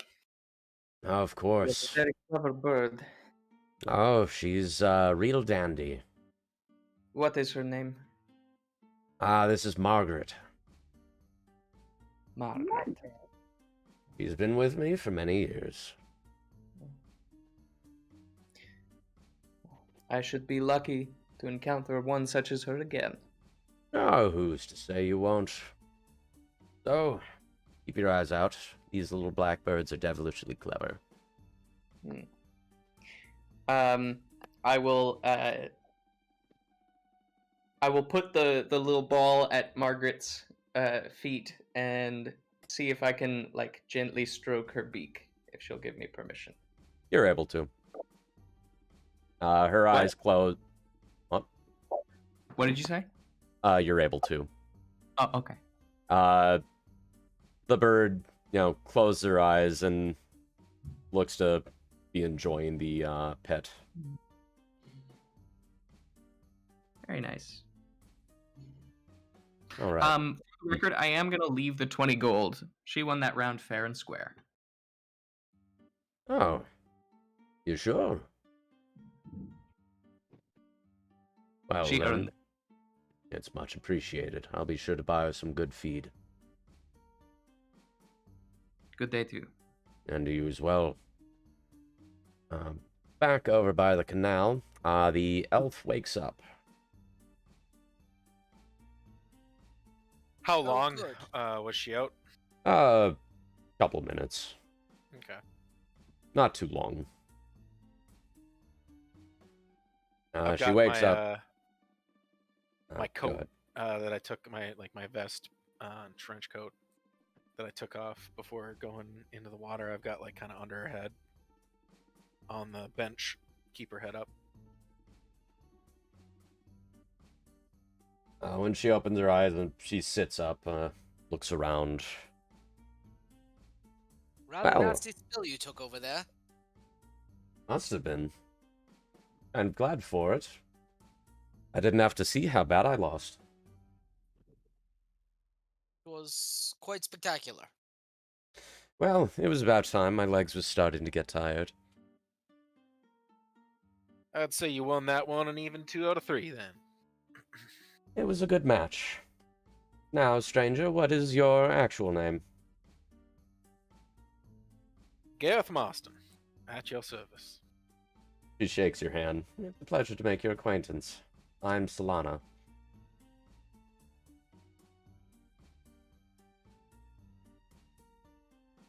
I take her hand. I assume you all are in town for the same reason most of us are? Gotten one. You don't look like locals, so figured it was a safe bet.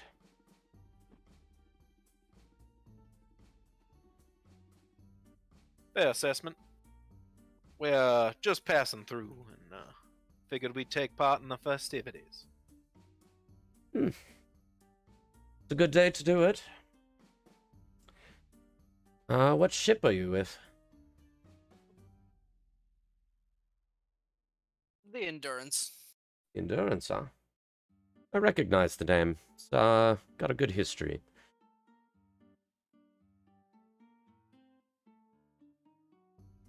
It's been serving its purposes thus far. Well, hopefully your journey doesn't leave you stranded here for too terribly long. Seems there's a lot of trouble that's stranding a lot of people here. Indeed, indeed. Sooner these damn stubborn dwarves open up, better for all of us. Hopefully it won't be too long. I imagine things gotta be getting a move on sooner rather than later. You'd think so. But half the time you need to wonder if these dwarves are made out of the same stone they mine. They move about as fast. At the end of the day, I think most things are decided by coin, so I imagine if enough commotion gets brought up, profits are lost, the right people will be knocking on the right doors. Can certainly appreciate that. And hope it comes to fruition soon enough. She looks up at the sky, squints for a moment. That said, I was on that log terribly, longer than I thought I was going to be. I should be on my way. Well, do take care and try not to hit your head. It'll be probably tender for at least a couple of days.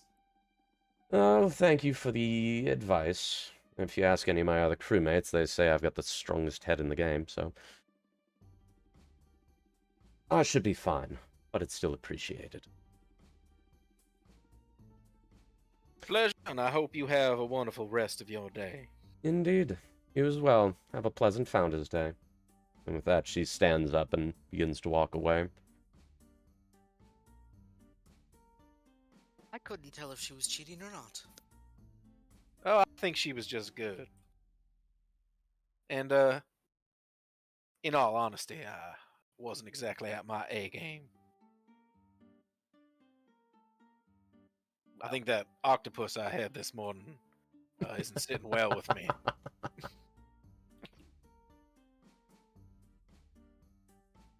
Oh well, I'm only down some gold. That's alright.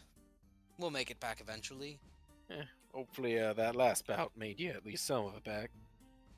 No offense, sir, but I only, after the first two, I don't bet again. Ah. Well, sorry to disappoint that. It's quite alright, Marston. It's quite alright. I imagine we'll have some other opportunities in the future to make some money together. Oh, Hopefully yes. this will be our only loss in this trip that we're taking. Wonder if anybody here plays dragon chess.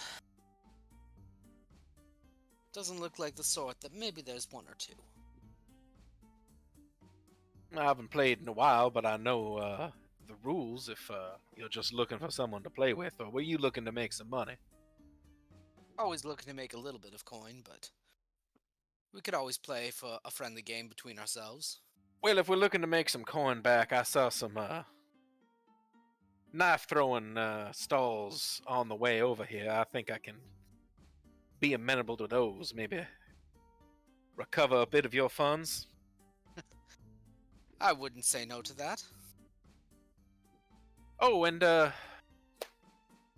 Mr. Sidwell, I believe you've demonstrated quite a knack for devices Oh, occasionally. in recent weeks here. I found something that I've been tinkering around with, and I think I got the idea of it, but it's a bit more complicated. Possibly there's some sort of knack or trick to it that I'm not quite understanding. Maybe you could give me your advice on it. Possibly. What sort of device are we looking at? As I'm dusting off my trench coat and getting my belongings back on, I open up my satchel and I pass the what were we calling it? The florb? The Buzzle Paul? Yeah, but we had a stupid nickname for it. Couldn't exactly that. But yeah, I passed that along and say, what do you make of this? It's like a puzzle box. I think it's arcane in nature, so maybe that's the bit of oomph I'm missing. I'm just gonna, start fiddling with it and meticulously trying to understand what the limitations of force are on it, and... As he's futzing around, I'm also, cluing him into what I've figured out already. Alright. Bjorn, what are you up to? I want to just go back around to a clothing shop, and I want to find a nice yellow cloak. Okay.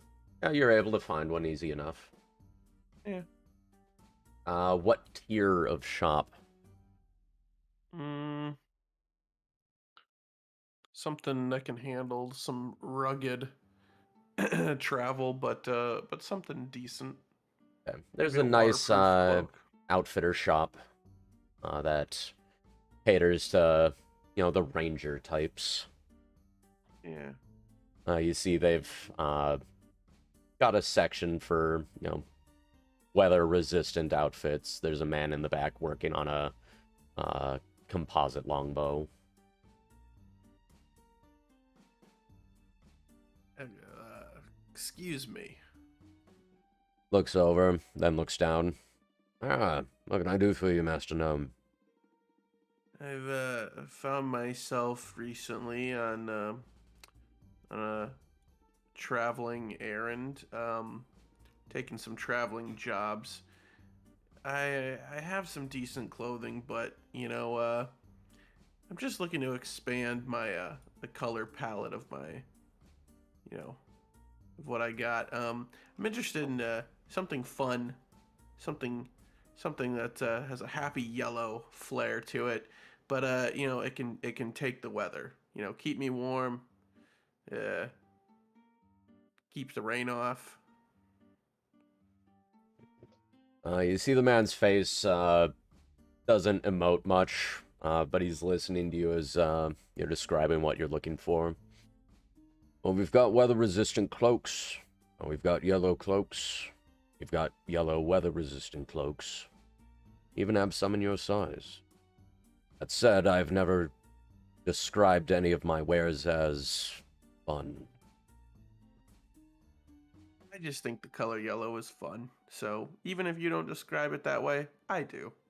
Well, you're more than welcome to look. He gestures towards the side of the store that's got various articles of clothing and a rod that's hanging a number of cloaks on it. There's a lower one for cloaks catered to gnomes, halflings, and dwarves. Yeah, I'll try some of them on, see how the feel, see what the feel is like. They're nice, sturdy material. You feel like it'd do wonders of, repelling rain. Okay, I'll pick one out. And then I'll I'll take the wolf mask out and I'll go. What do you? Well, actually, I'm probably wearing it around all day. I'll just go.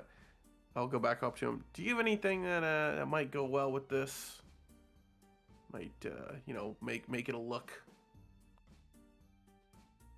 He sets down one of the carving tools he's using, laces his fingers together, and leans on the countertop. Master Gnome, I'm a sports outfitter, not a fashion store. I can't tell you how to make something a look. It doesn't have to be like. It doesn't have to be like ostentatious or anything. It just has to be like functional and kind of go together. Well, I can tell you the function over functionality fashion. of it is it'll keep you dry. It's got a hood to go over your head. I could throw in a few 4 silver words, but I feel like that's beside the point of quality craftsmanship. Pretty much just asking if you got color to match the mask. I don't have an eye for that sort of thing. He's colorblind.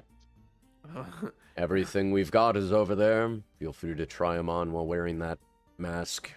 See if you like how it looks. He shrugs. Sounds good. He turns I'll and just- goes back to wood carving. What is he carving? Favors. said He's working on a crafting a bow.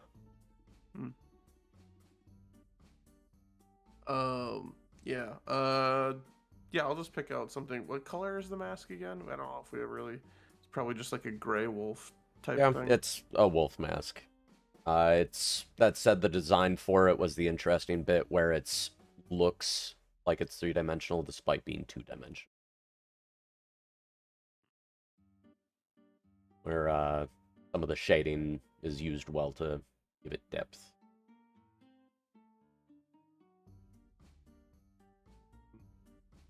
Forego any sort of gray. I'll just go with the yellow. How much is that going to cost? For that cloak, 4 silver. All right. Anything else I can help you with? Would you like any wine recommendations? No, you seem pretty busy, and you're doing all the whining yourself. It's okay. I can give you some cheese and crackers, though. All right, 8 gold for the cloak. 8 gold. I already handed you 4. Yeah, and you wanted to make a comment about my attitude. Or 4 silver. I don't know. A done deal's a done deal. That's what they say.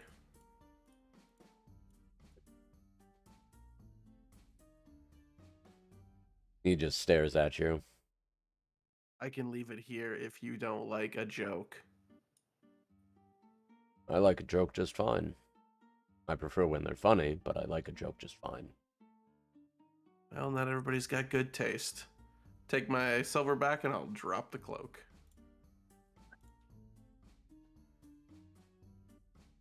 Now, when you're interested in trying again, the cloak will still be here, probably. He turns and goes back to whittling.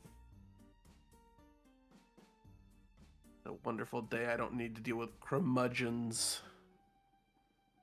Not curmudgeonly. I'm just serious. Yeah, potato, potato.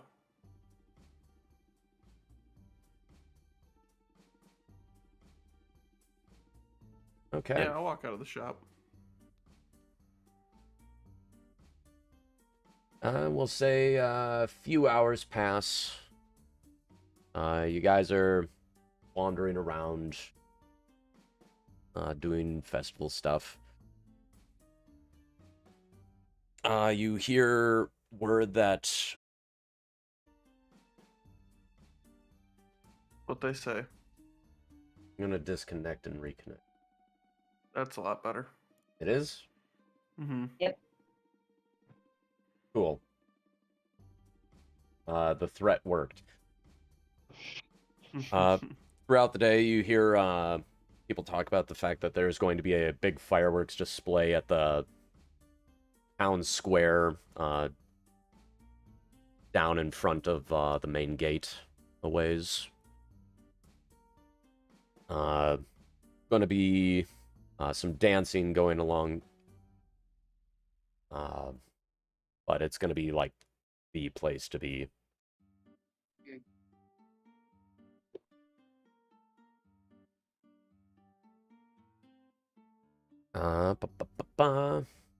As it gets close to the evening, Marston, you come across a knife-throwing competition.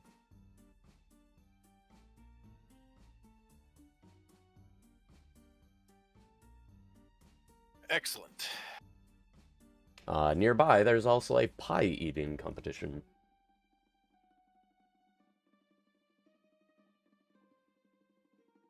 I think I'll stick with the knife throwing. Damn. There's a man standing near a table. He's like, he's signing up contestants of people who want to join.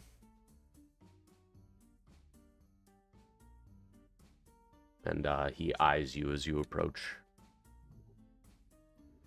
Give him a nod. Interested in knife throwing? That I am. All right.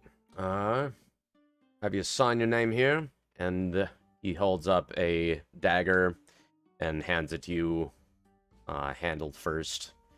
But first, you're gonna have to give me a practice throw. We can't just let in any regular schmo. Need to see if you're actually capable of throwing a dagger properly. Does he gesture towards any sort of like target or thing that I'd be throwing at? There's a target right near the table. Okay. 10 paces. Get it alright. get it on the target, and you're in.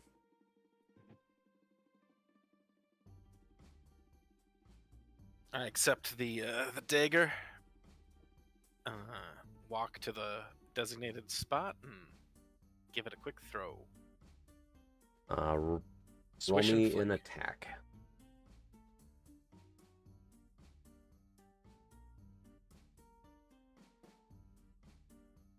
16. 16. You hit the target. It's even a very good throw. It's not a bullseye, but solid strike. The man nods. He's like, all right. You're in. Competition's going to take place just off of the main square around the time of the fireworks display. Bit before, not during. That'd get distracting. How long until that time? He checks a pocket watch. About an hour or so. All right, I'll be there.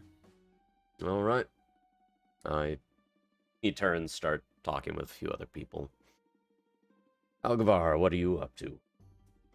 I've been following Marston around this little bit, you know, trying to, and just like fiddling with the puzzle ball as we walk, and I'm just kind of like generally following him. All right. 'Cause Roll me an intelligence check. intelligence check. I'm not good at those. You know, the thing you had me roll like 12 of last Ravnica session. Well, that's... Your Sounds like character and my character are about as good at this at intelligence checks, so I don't know what you're complaining about.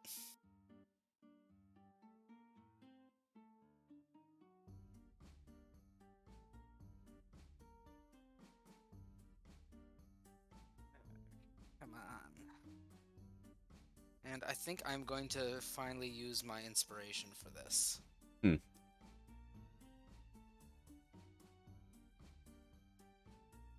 That's not my character. I mean, it is my character. How do you know? It's just not my character for this campaign. I just looked and I was like, I don't have a +5 to intelligence.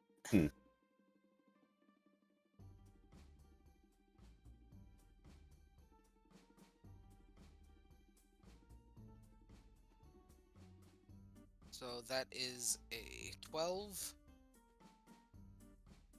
That is a 12. 12. Thanks to the information provided by Marston, even with a 12, you're able to have a pretty good idea of the general function of the puzzle all. You can start making out some of the patterns for it and how it's supposed to align. But with the application of force, as you try to turn some of the dials, you feel like they want to start moving, but after very little give, they sort of lock up. Okay. I'm going to look for a reset option of some sort then.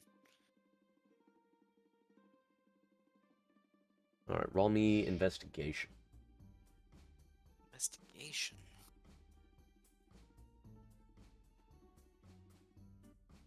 Ten. 10. You don't find any sort of reset. Okay.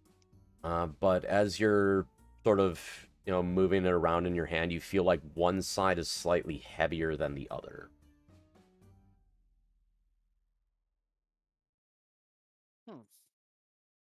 Okay.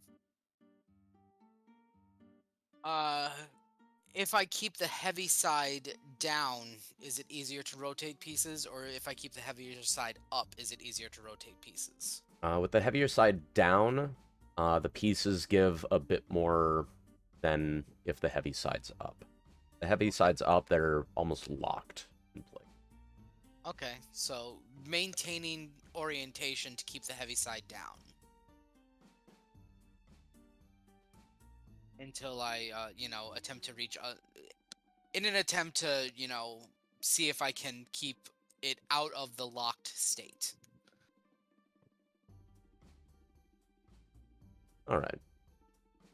So Um, yeah, we'll say you're fiddling around with that for a good. I'm going to be detailing like all of my, you know, I'll set it aside like in a pocket or something, and then detail some notes, and then put pocket and take ball out, and I'm not setting the ball down anywhere that isn't on my person.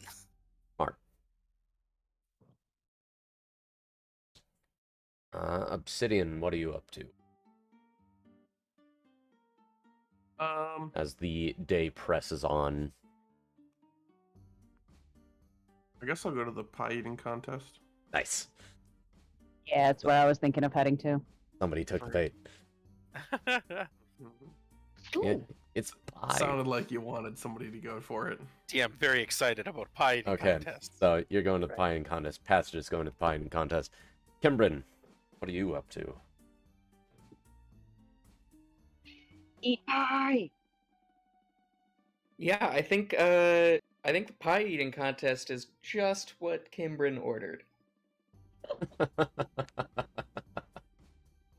Because even if Kimbrin wouldn't ordinarily be excited about it, I'm all about pie. So staying away from that.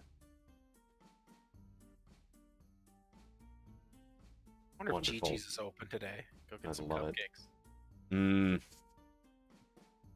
Okay, so we gotta take it for the pie eating contest. The pie eating contest. You can kill half the party in one swoop.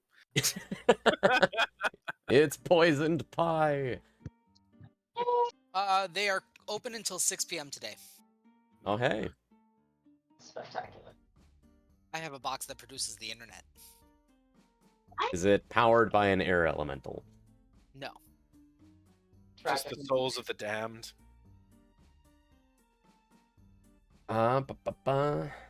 If by the souls of the damned you mean tech workers, then yes. Yeah, the pie eating contest is off of the main square. It's drawn a big crowd. As a lot of people are gathered and excited to watch the celebration of excess and decadence.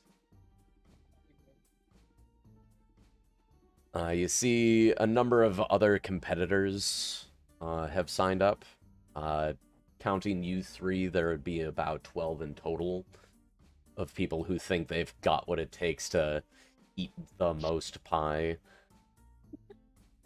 Show us what you've got. There is a rather portly dwarf who's in charge of the event. He greets you with very rosy cheeks and a big smile. Welcome, welcome. I take it you want to take part. Hmm? That is a great decision. The pies this year are absolutely scrumptious. Not to mention the opportunity to win fame and glory. This pie eating contest is one of the oldest running traditions here in Port Owl.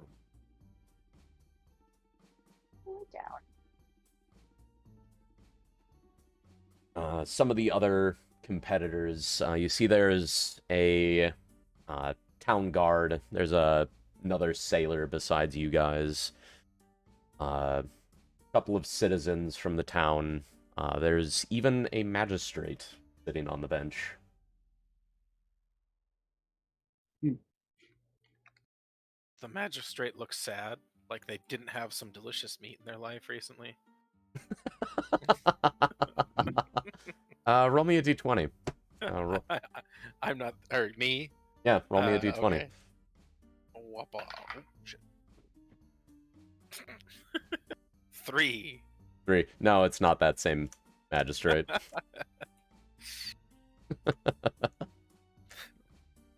Excuse me, sir. You have the distinct look of someone who's missing out on some meat. Did you lose out on some party supplies recently? But yeah, the competitors are gathered. And the portly dwarf says, the pie-eating contest will be beginning shortly after the fireworks display. So, be sure to stick around, and remember, if you miss out on competition call time, we will not be waiting, and you will miss out on the pie.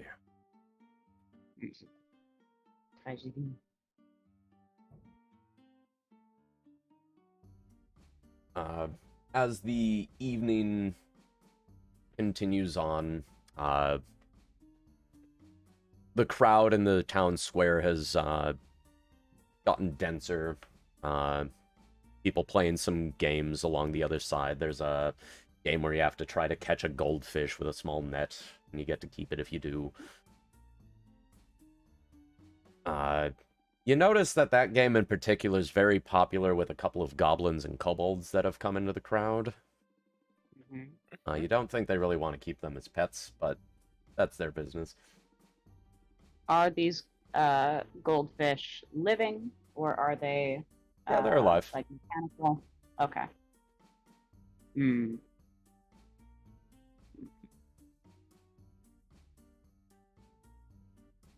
Moving on. Yeah, one of the kobolds is salivating a bit as he desperately tries to catch one of the fish. But you see the table is being set and lined to get ready for the pie-eating contest. Off to the other side of the square is the knife-throwing competition, which is gearing up to start pretty soon. Marston, you are in with the competitors for it. And you are greeted by by a rather burly human who stands in front of the other competitors. All right. Is everybody ready? Do you have a knife in hand? Was this I'm assuming they were like their specific knives we're supposed to be using, correct? Yeah.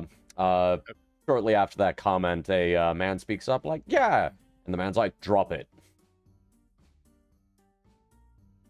He then holds up a fan of knives and says, you will be using these 2 at a time. 2 competitors at a time, not 2 knives at a time. Oh. Aww. Mm-hmm. And whoever comes away with the best score wins that round.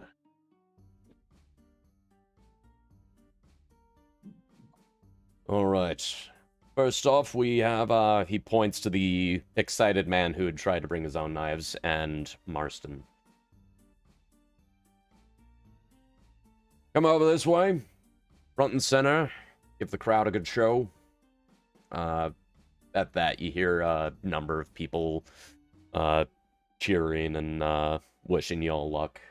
I take my hat off and do kind of like a pirouette bow, kind of to the whole crowd, bringing the hat down to like across my chest down to my lower hip, as I do, and then The guy that beat the sailor on the log. man, Is that Elgavar doing some grandstanding or? Just a little bit. Okay. Yeah, that's Scarlet, isn't it? Scarlet? Oh, yeah. I heard about some commotion down at the dock, or down at the canal. I apparently have brought a hype man with me. You've got some fans.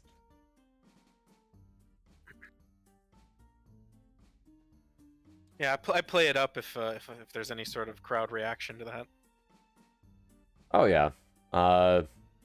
You got some people being like, oh, Scarlet Stranger.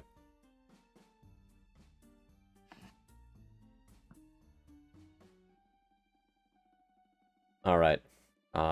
This is where the... Sorry, Nick. Oh, Okay. this one. It's all good. The competition is set up with the competitors standing with their backs to the fountain in the center and a wall with targets on it along one of the sides. The crowd is forming a horseshoe around you guys. You got some kids standing up on top of the fountain to get a good vantage point behind. The man looks kind of nervous, and is probably a little intimidated by you. Perfect. Gotta throw him off his game. Street smarts. Street smarts! Street smarts. I take out a money clip and I throw. All right, Marston, roll an attack.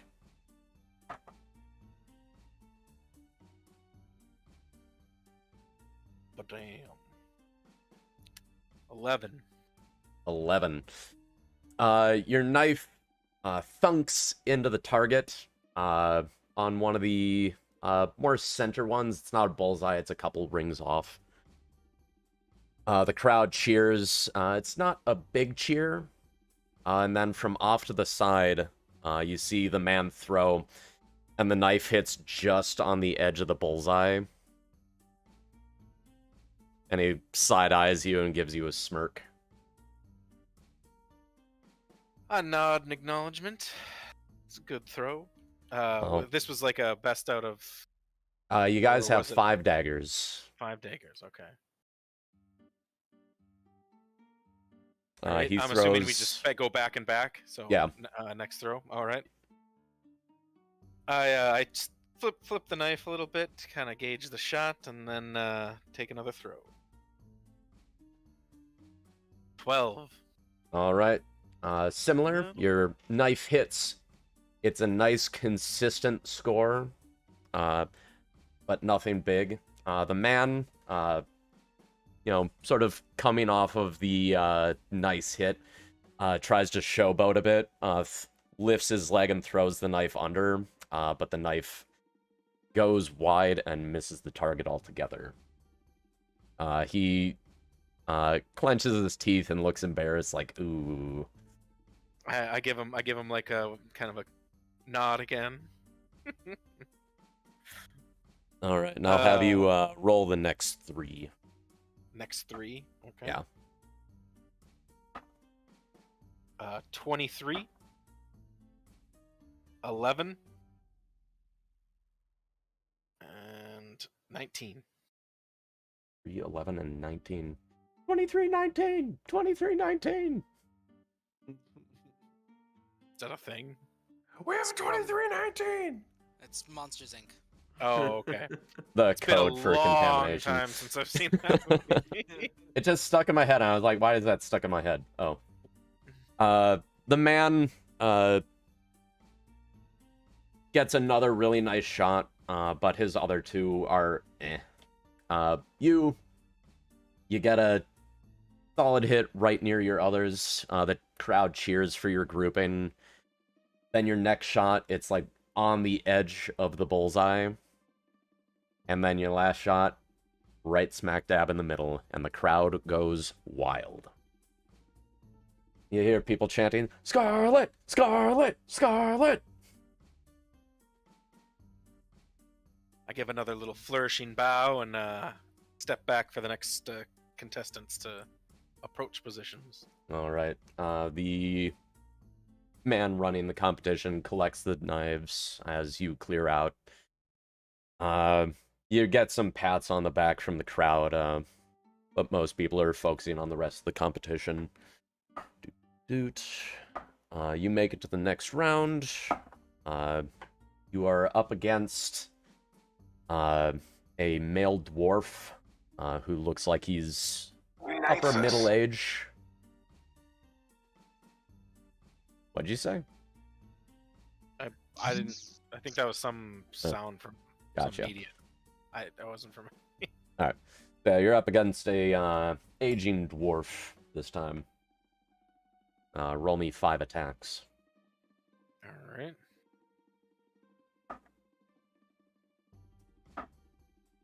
17. Ooh, Nat 1 for a 6. 20. 22. And a 12. All right. The crowd audibly like makes the ooh as you miss, as the knife goes up and over the target, but they cheer wildly as you land 2 bullseyes. Meanwhile, the dwarf gets nice consistent hits, but none of them are terribly spectacular, and you come away with more points despite the miss. All right, feeling confident, feeling good.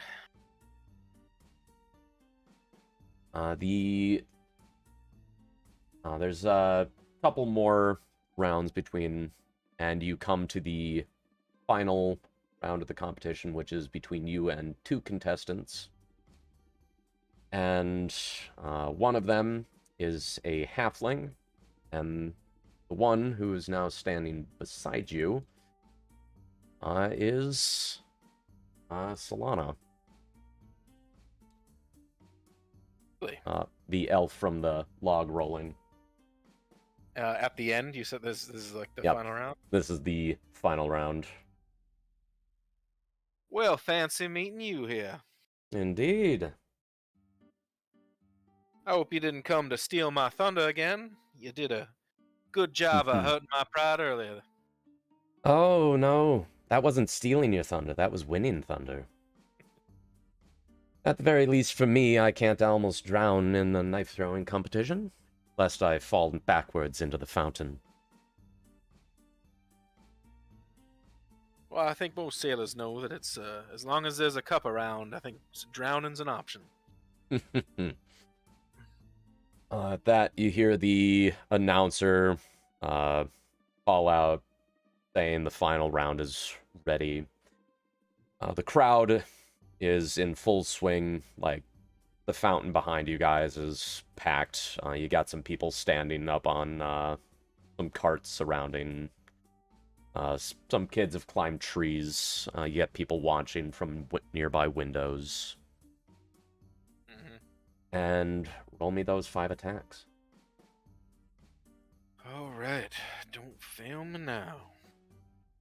Nat 20 for a 25. 23. 13. 10. And an 8. Oof.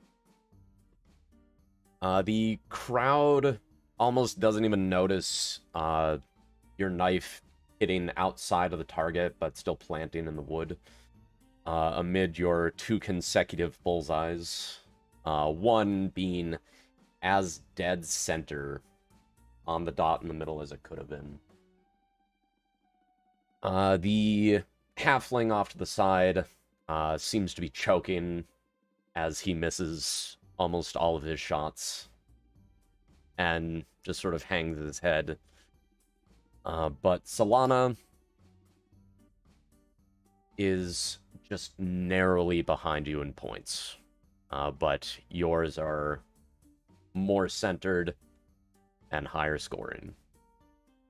And you walk away with the grand prize. Nice. Squeaked by. And a nat 20. Oof. Yeah, that'll do it. It's a nice opener. Oh, yeah. I was, and like the second roll, I'm like, ooh, yeah, dice are finally on my side. And then had some not so great one. That last one, it ricocheted off the hilt of one of the other ones. Yeah. The burly man comes over and raises your hand up as he, shows you off to the crowd.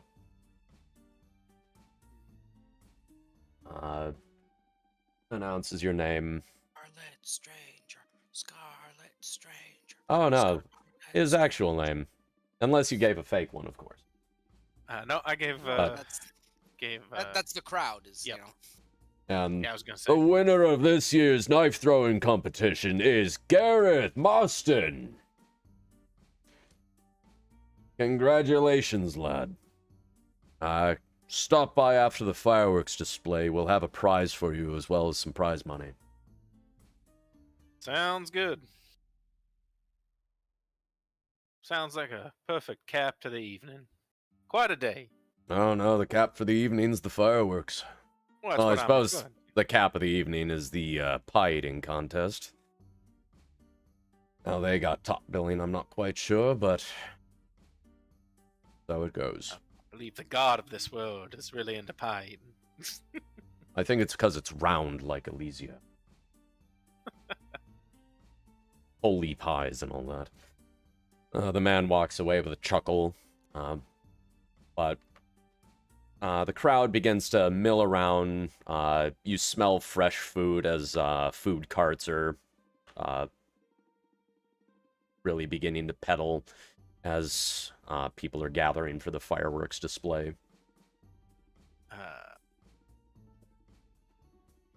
I try to find Solana in the crowd. You're able to find her. Just kind of striking up pleasant conversation and walking towards the general carts and maybe looking for somewhere where we can grab a pint. All right. Or Yeah, something there's a little stronger. there's a rolling bar cart. Sadly, not the dwarf you made friends with in Hobbitsport, but smells you can smell fried food. You can see a couple people grabbing some pints from the cart before going back into the crowd. Care to join me?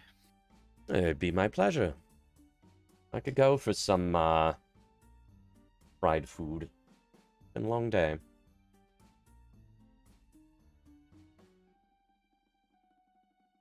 First round's on me. Well, much appreciated, Marston. Please, call me Gareth. Of course, Gareth. You and her have some pints. She orders some food, and you guys are just shooting the shit.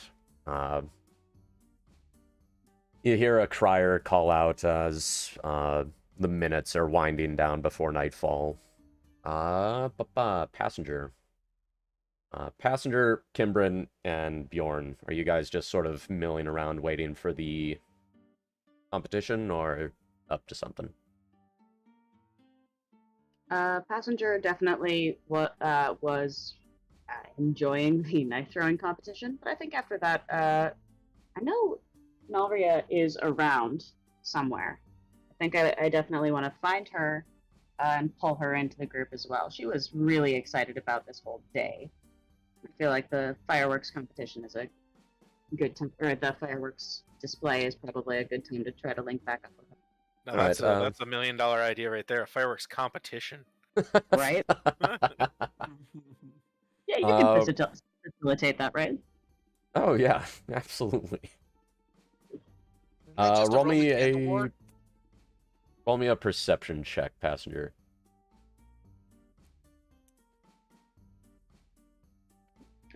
That is, as soon as Waffles gets out of my way, that is an 18. 18. You're able to, sure enough, you're looking around and you hear Nalria before you see her. She's cheering and laughing. You make your way through one of the, let's see, of course, the one upside down is Passenger. Mm-hmm. She is over on this side, off one of the main walkways. There is a food cart over that way. She's got a like a bowl. It's a bread bowl filled with food. It looks like chunks of meat in it. She's got a stein in her hand, and she's laughing with the captain. Spectacular. She sees you coming through the crowd. Passenger! Good to see you! She sounds tipsy. I'll give her a mock bow as aggrandized as I can. She does a mock bow and spills some of her beer in one of the chunks of meat. I'll try to steady her a little bit and just be like, I think I need to get on your level. Where on earth did you get that Red Bull and that ale? Oh, that cart just behind me.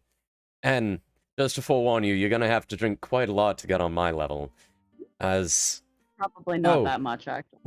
Oh, I'm not saying you're a lightweight. I'm saying you're gonna have to double over a bit before you're my height. Ah, hello. Great. Or maybe I'll just hoist you, pick you up, and then I like make a show of trying to pick her up, and my -1 strength, I obviously can't. Yeah, she is a very sturdy woman. Yes. She's laughing, spills a bit more of her beer, and the captain puts a steadying hand on both of your shoulders. One of yours, one of hers. Easy there, you two. I will taunt him, saying, "We're not on the ship. You don't get to tell me what to do." And I will sprint off to the cart with the food and the booze. You see a dragonborn behind the cart.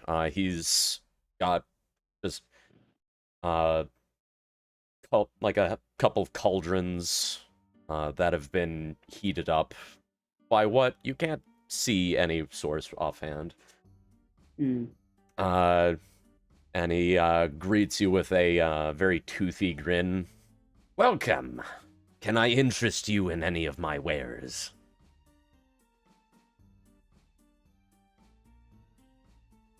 I need whatever it is you gave her, and I will jerk a thumb back over my shoulder towards Nalria.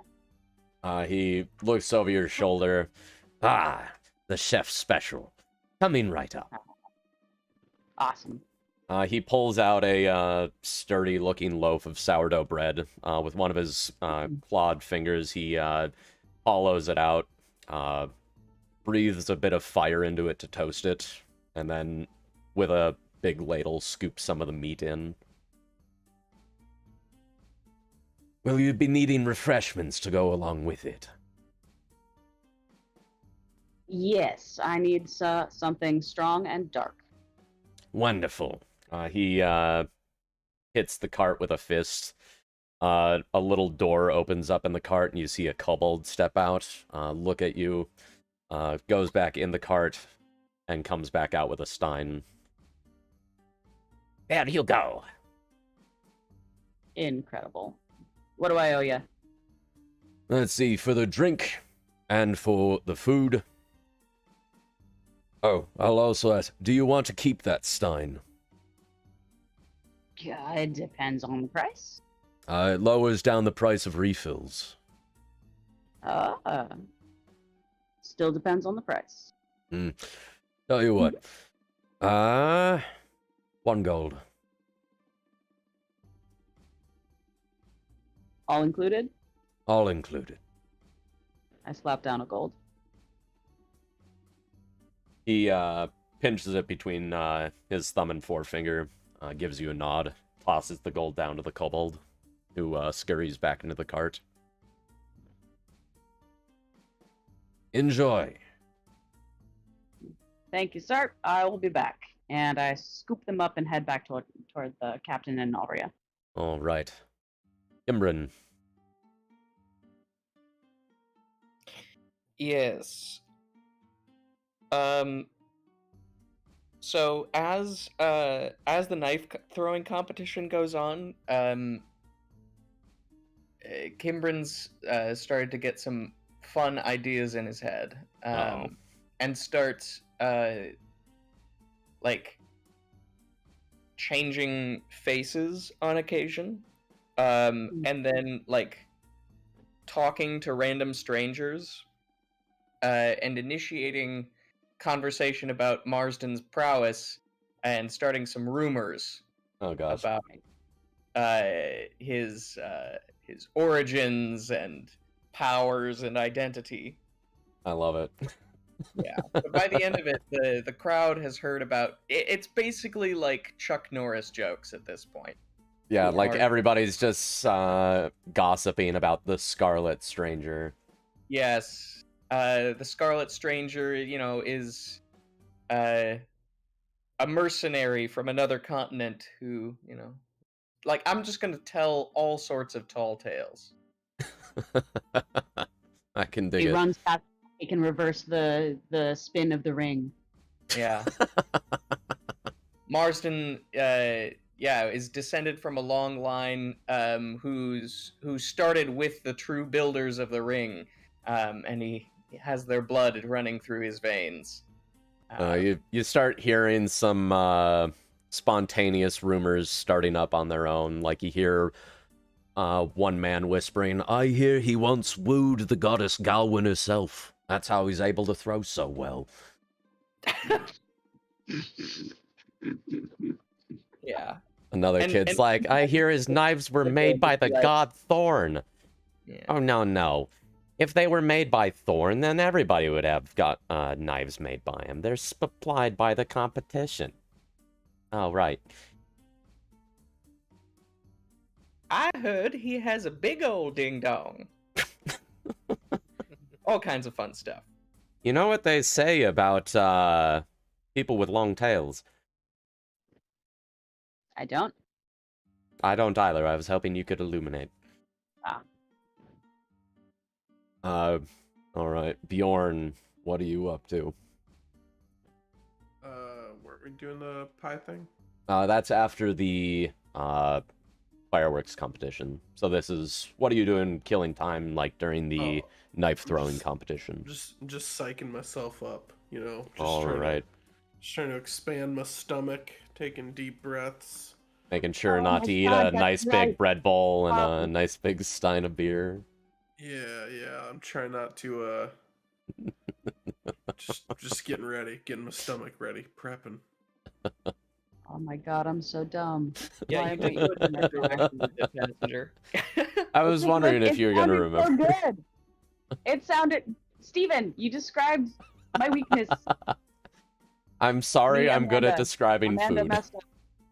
Like a light snack to keep my stomach, working, but I don't want to fill up. You find a stall, Mhm. they're selling little balls made of chopped fruit and nuts. Yeah, there we go. That's good. All right. Kalishtar anatomy is truly a mystery. What do you have, like 6 stomachs? Maybe. We about to write some canon.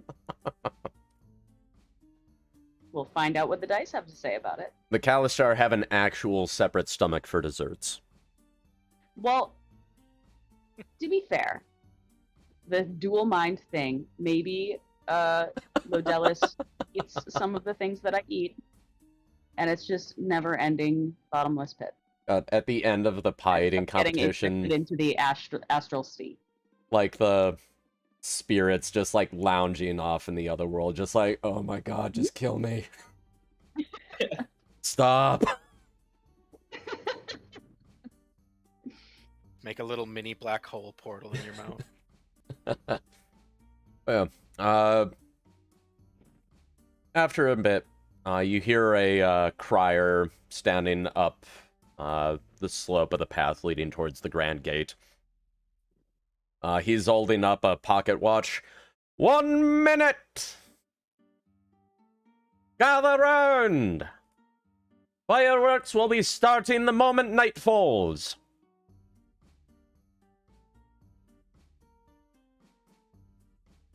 The crowd seems to cluster up a bit. People from adjoining streets are pushing in. And after, say, 40 seconds, the crier begins counting down the seconds. And then 5, 4, 3, 2, 1. And right after he says 1, day becomes night, as the very punctuated evening passes by you, as the panel moves in front of the star. And almost immediately, a volley of fireworks shoot up into the sky. Lanterns begin lighting up along the streams, ropes and streamers spanning the roads and the town square. People are oohing and awing and cheering. People are making toasts. People are making prayers. But this is the height of the celebration.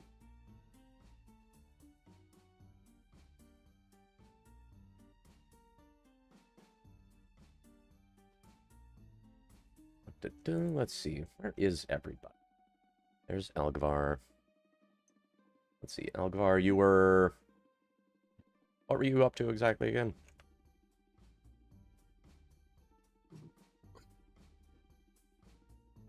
Dan? Daniel? Can other people hear me? Yes. Okay. Gotcha. Sorry, I was muted. Oh, gotcha. Last thing that I was doing was I was sitting down to work on the puzzle box. After the knife throwing competition. Gotcha. I haven't done anything since then, so. Okay. I'm probably at a table, like maybe poised to watch the pie eating competition, but not like a part of it. Okay. You're having a seat.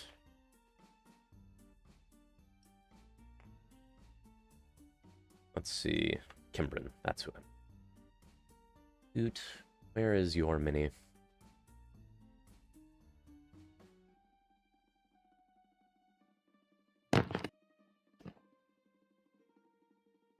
Where is your mini? Oh, there it is. You changed seats on me. Okay. Sort of,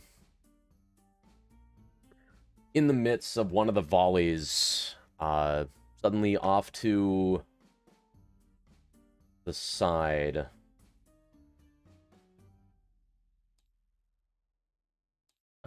Over this way.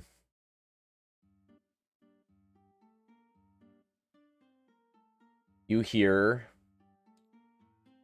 an explosion and screaming.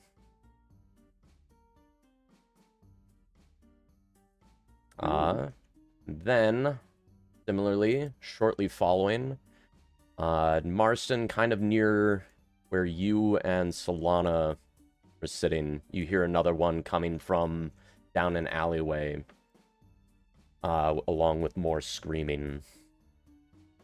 People begin to panic and try to run out of the square.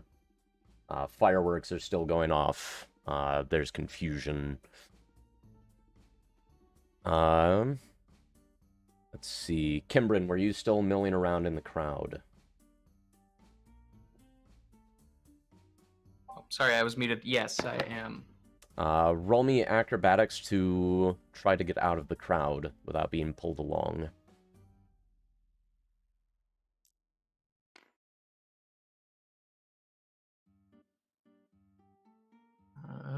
Acrobatics, that'll be a 19. 19. All right. Choose sort of where you want to be located. You're over here. Passenger and Elgvar are up over this way. Bjorn and Marston are down over this way. You can choose either side to end up on. Assuming 5-foot squares? Yeah, 5-foot squares. Okay.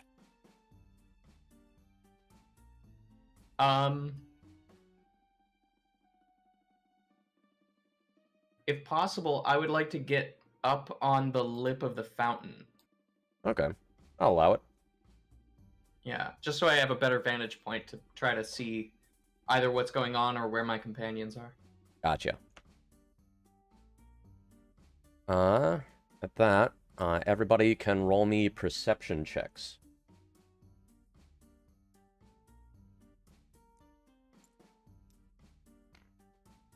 Dirty Yikes. 20. 16. Wrong tab. 3. 17. Okay. 13. 13. All right, passenger. You're the only one who can clear. Passenger and Kimbrin, since you now have a vantage point. Bjorn, all you see is the panicking crowds. But passenger and Kimbrin, you see some individuals standing near where some of the Here you will. explosions took place.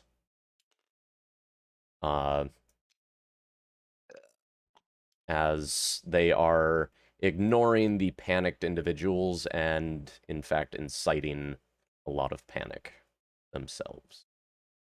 Hmm. Freaking ninjas. Cultist, I see.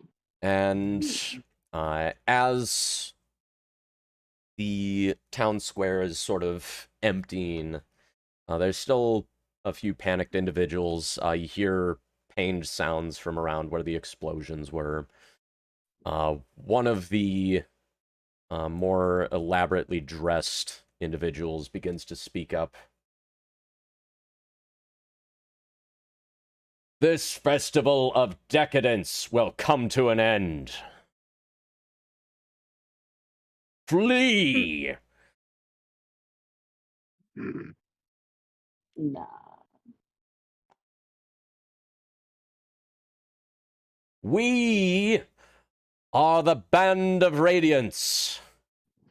Only we know the true purpose of this ring, and celebrating the squandering of it and its potential is little more than folly. I'm sorry, repeat that one more time, Moose. The celebration of squandering the ring's capabilities is folly. Yeah.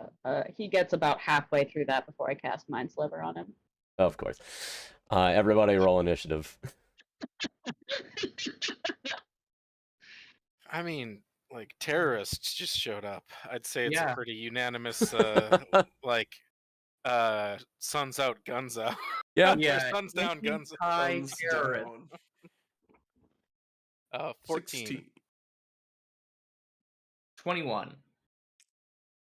9.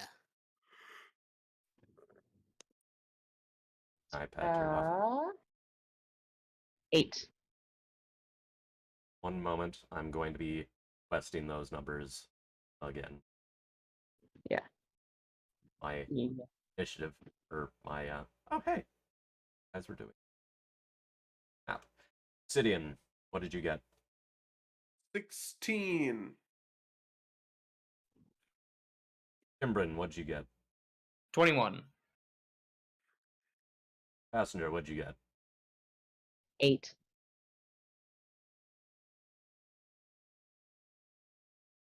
Okay.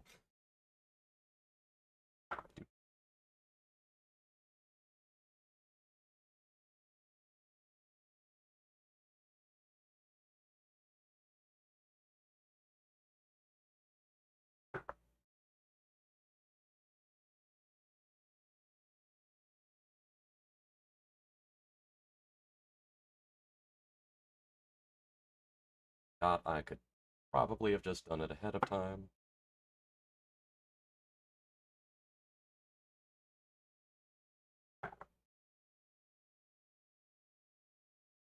Okay. Passenger, roll me that mind sliver. He's got to actually roll a. Oh, right, save. saving throw. Let me double check here. I think it's a.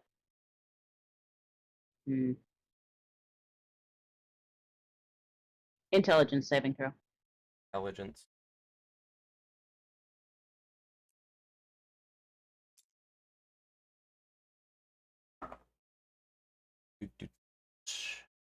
That is going to be 14 to save.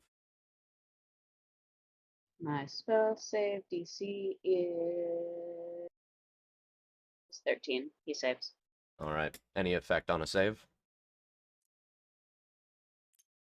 Just clicked out of it. Hang on.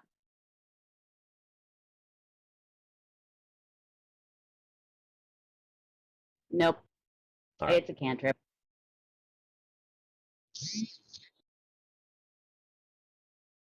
Okay.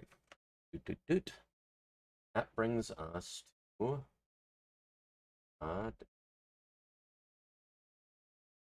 Kimbrin. What's your dexterity? 16.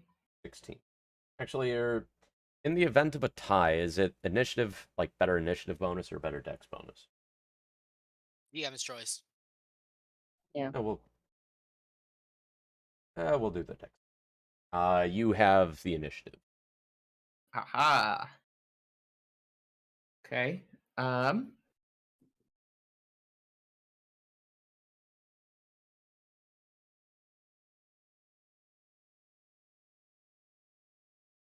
moment.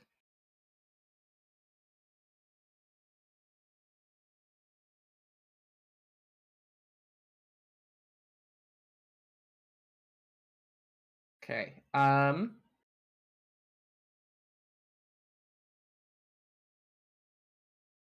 So I'm gonna hurl one of my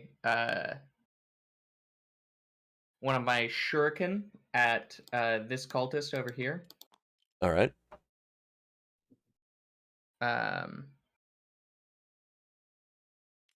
That's labeled. This one. Yep.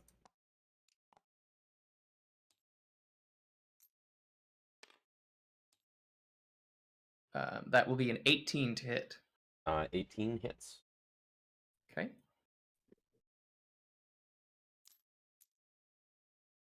That'll be 6 damage.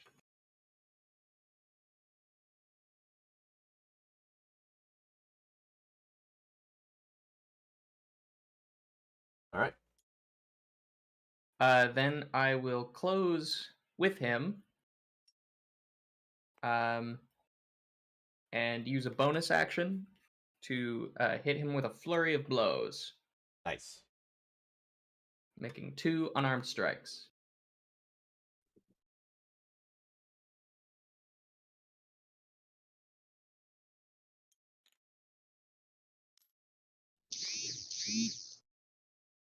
That will be an 11 to hit.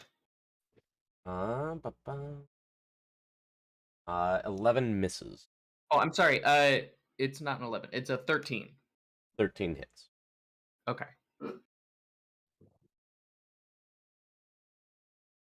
Always got to add proficiency, people. Mm-hmm. It's a useful number. That will be 5 damage. All right. 5 damage as that cultist drops. Nice. Okay, that is it for my turn. All right. Next up is the cultist leader.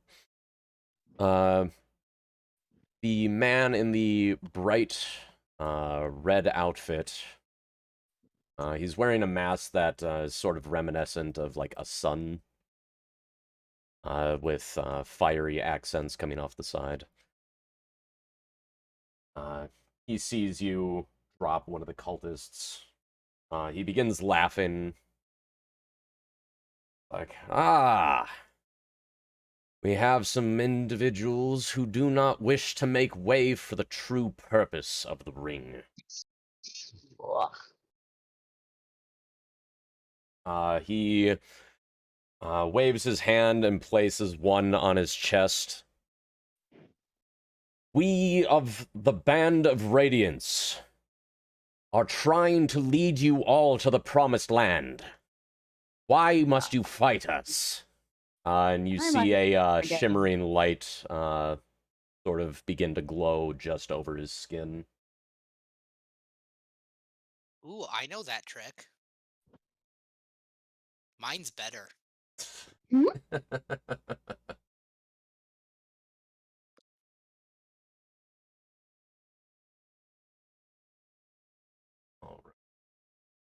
right. And he's going to give a command to the two cultists in front of him to converge on Kimbrin. After that, we have the secondary cultist leader, who's off to the side, and he's wearing a outfit that's looks like it's layered with a couple of panels and some sequins to make it look like stars. It is truly regrettable that we must fight somebody with such great initiative. You would make wonderful additions to our cause. Can you not be convinced otherwise? His voice is booming unnaturally loud over the sound of the panicking crowd.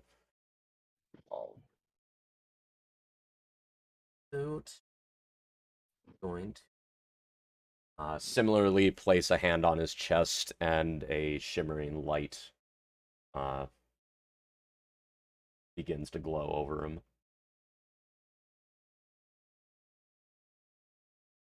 After that, Bjorn. Do I see? Do I have a visual, or are there still people like running around? Yeah, there's still some people milling about. So for the areas,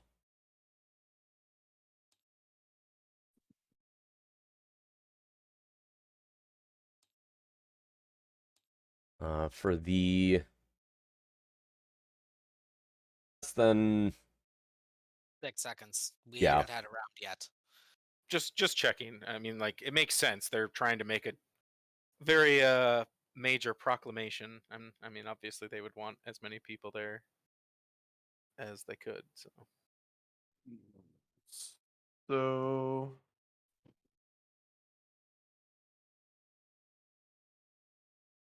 difficult terrain. So how much movement is that going to cost me then? double. So if you have a movement of 6, you'd be able to move 3 squares. So 10, 20, and I can't move the other 5. But you can dash and get it 5 squares total. How high up is this cart? Can I see if I get up on this cart? Let's see. Yeah, I'd say probably. It'll be a stall with say that's where you got the food.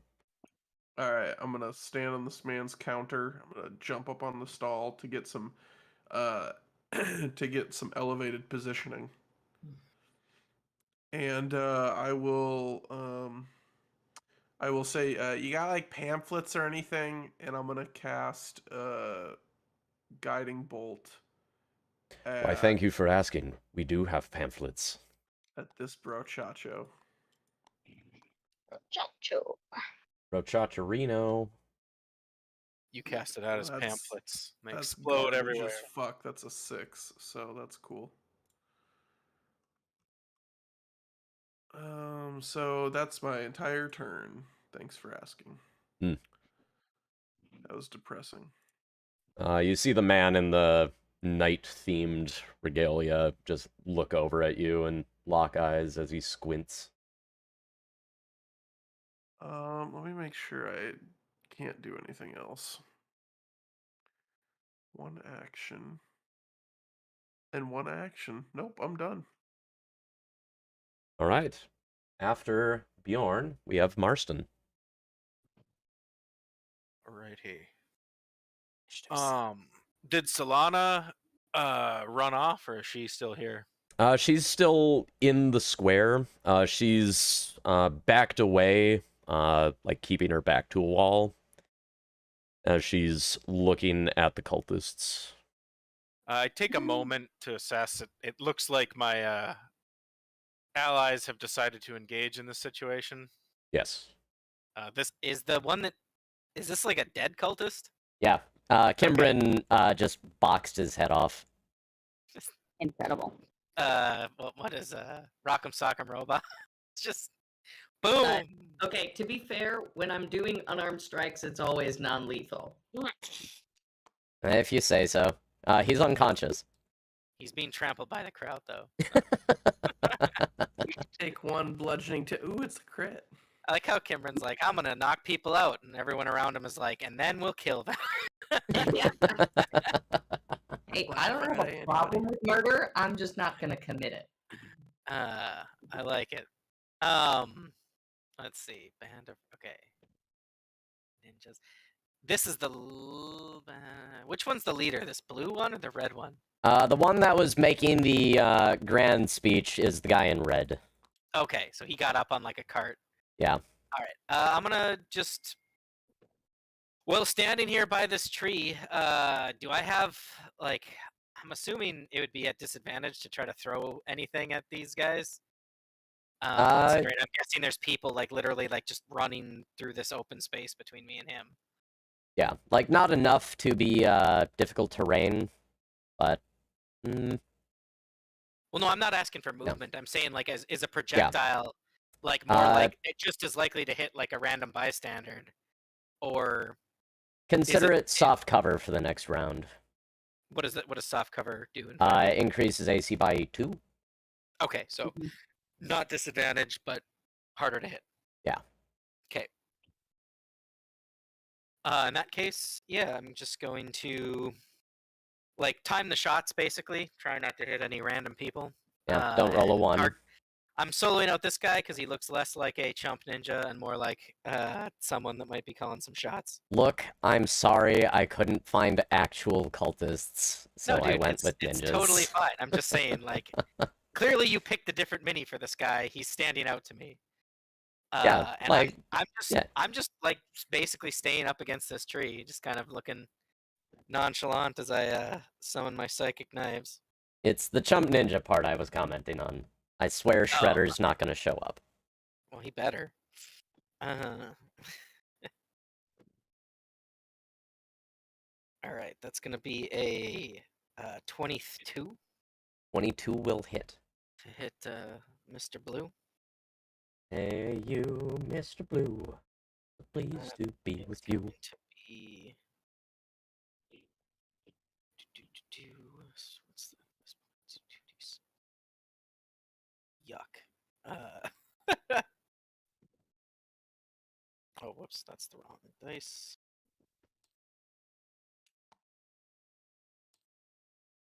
Wow, those were really low rolls on the damage.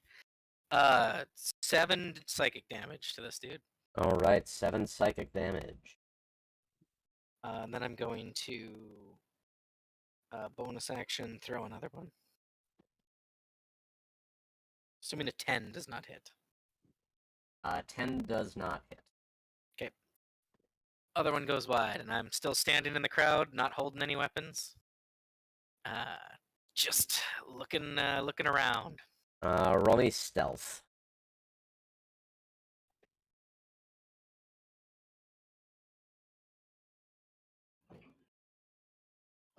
19. 19. Your dagger hits the grazes the cultist's shoulder. Remember, these aren't actual physical daggers. Yeah. Like, I've got that in mind. Okay. He looks at the site of impact, just sees, a cut. Immediately looks around, and you can see he hasn't located you. That said, he does see Solana standing off to the side with a knife in her hands. Damn. Anything else? Nope, that'll be it. Alright, Elgavar. Okay, so 10, 20, 30, dash, 10, 20, 30. And I'm just going to call out to these Radiant fools. You know. Radiance can be a blessing, but it is also a curse! Come at me if you will! And I will summon my armor. Come at me, bro. All right, went full Iron Man. Love it. Oh, no, you haven't. I only have one action, sir. Okay? So, just FYI. It's gonna get ridiculous in here. Anything else from you? That is a dash and a free action to summon armor. So. All right. After Elgabar is Passenger. Great. I'm going to. The sound of a ticking clock begins echoing around me for anyone nearby. I'm assuming Nelria and the captain would be. Yeah. But also for anybody in the crowd. And it starts going faster and faster until it stops, and I blink out of this space and end up reappearing here, having clipped time with Misty Step. Hmm. And then I will use my actual movement to 5, 10, 15. Put myself right here, I think, which is just in range to target this guy with another Mind Sliver. Nice. So he's got to make an intelligence saving throw. And do I? No, I don't. That's it for right now. He fails. Excellent. Then he's going to take. Oh.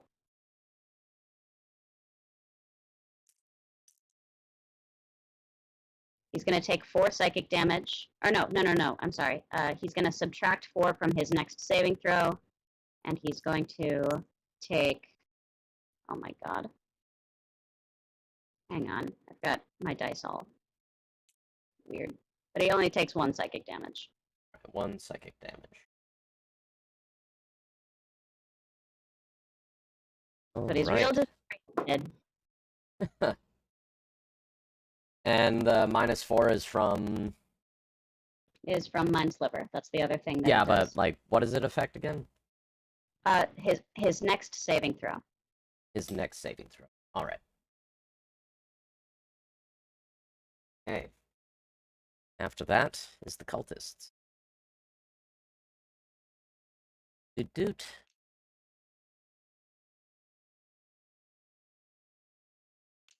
Bonk. Bonk. Bonk. Can they not stand on the paint? Is that what you're... Well, apparently they've got a really weird, like, foot hitbox.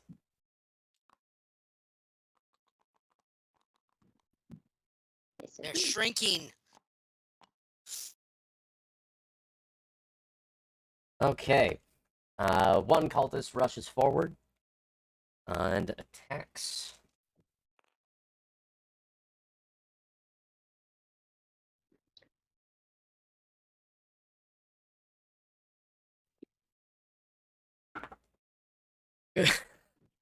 Not with rolls like that, he's not. He rushes forward, swiping a scimitar at your head, but it goes wide and misses you completely.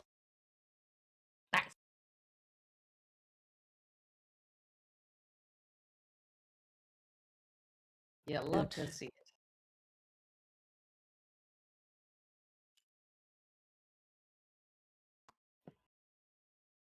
Alright. Another cultist rushes you.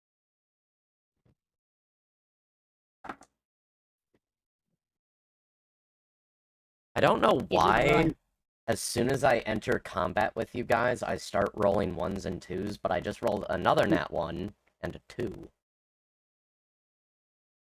Lol. Fuck your advantage. He trips into a cart and bursts into flame. I mean, I didn't really want the Band of Radiance to be known as bumbling, but here we Oh, go. man, I've got this really badass cult, guys. Wait till you run into him. Yeah, this is the Team Rocket effect, where conceptually the organization is really good, but everybody working there is an idiot. No, no.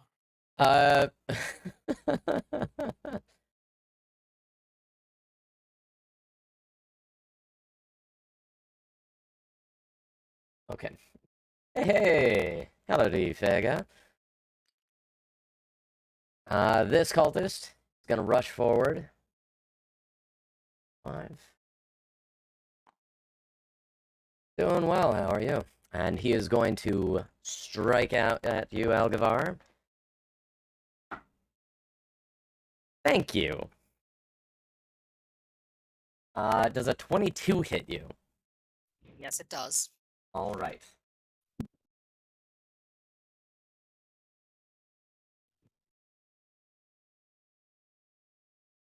There it is. Then, ooh, you take 7 damage. Okay.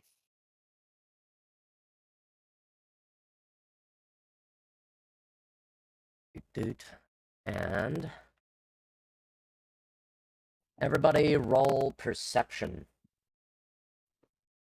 Perception.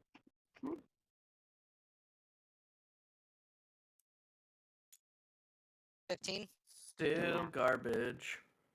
9. 5. 12. 4. All right. If you guys got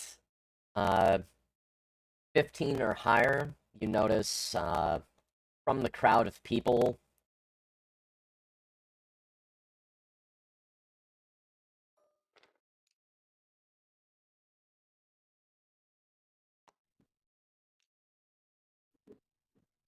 Or ninjas. Fucking cult people. there's always more ninjas. Good thing I don't notice them. Inverse Yeah. law of ninjas. The more they are, the weaker they are.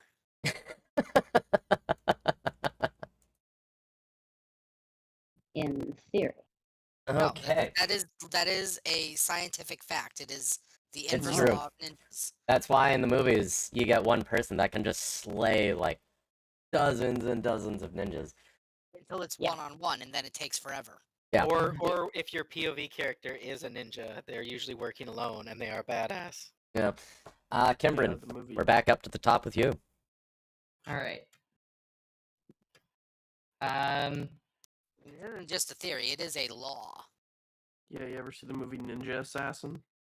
That movie's. You mean ninja ass? All right. I'm gonna stab this first ninja with my spear. That is an 8 to hit. That does not hit. Are you sure? Okay. Well, I will use Flurry of Blows to perform 2 unarmed strikes. That is an 11 to hit. That does not hit. Okay, second unarmed strike is a 17. That will hit. Thank goodness.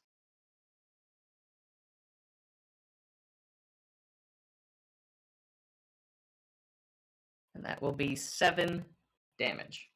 7 Joe DiMaggio's Indeed. to this map.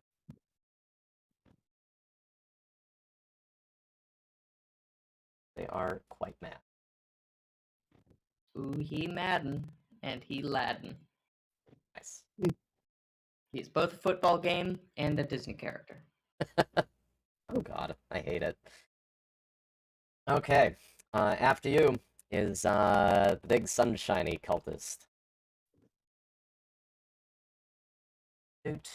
I Stan. directly challenged him, just FYI. Yes, you did. Come face me and I will show you why radiance is a curse. If you wish to challenge Radiance so much, then have a taste of the radiance of the true gods. He waves Oh, his is this- hands. Oh. Was I targeting the wrong person? I think I probably was. That's fine.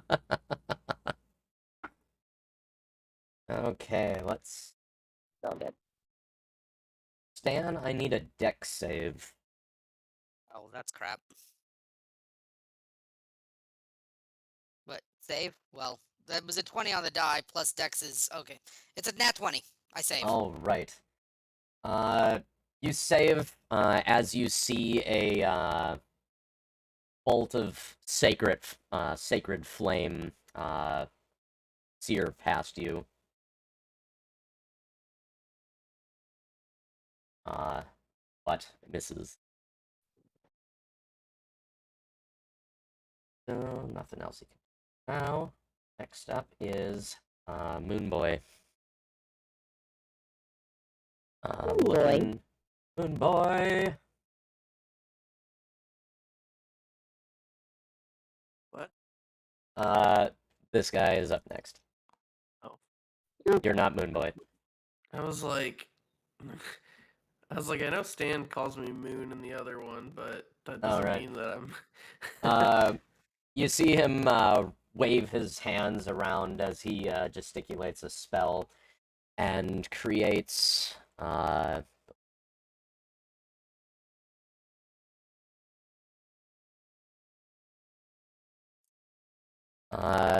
the other side of you, Kimbrin, you notice a phantom sword manifest. I don't love that. And the bonus action Yes, on you your can turn. attack. Yeah. It's a bonus action to attack, so you can attack it with the same turn that you summon it. Yeah. The sword will attack. I can find where my dice is. 15 on the die. Bonuses. Yeah. Hey, welcome to the chat. That is a D8.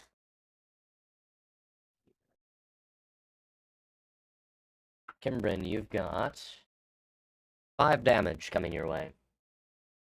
Could you not? I mean, I could not.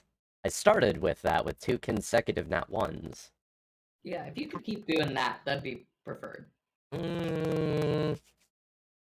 Also, Steven, no, we don't have to worry about it right now, but next time our baddies are rolling with advantage, can you let me know?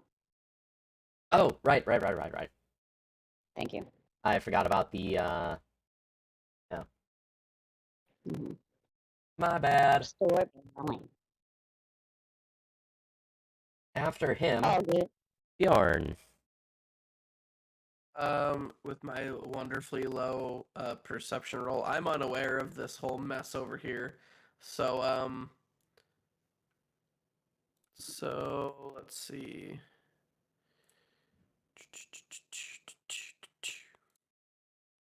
Hex is 90 feet. That's good stuff.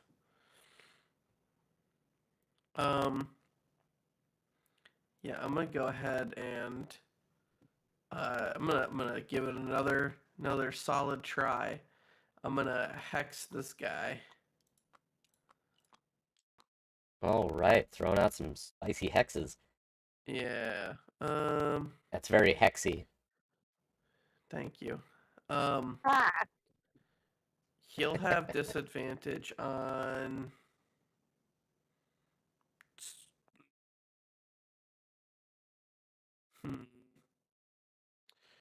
He'll have disadvantage on strength checks.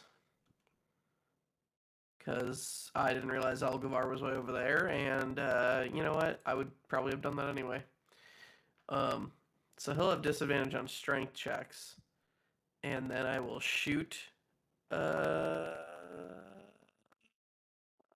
Eldritch Blast at him. Eldritch Blast. Yeah. Using a different dice, because that dice has sucked ass.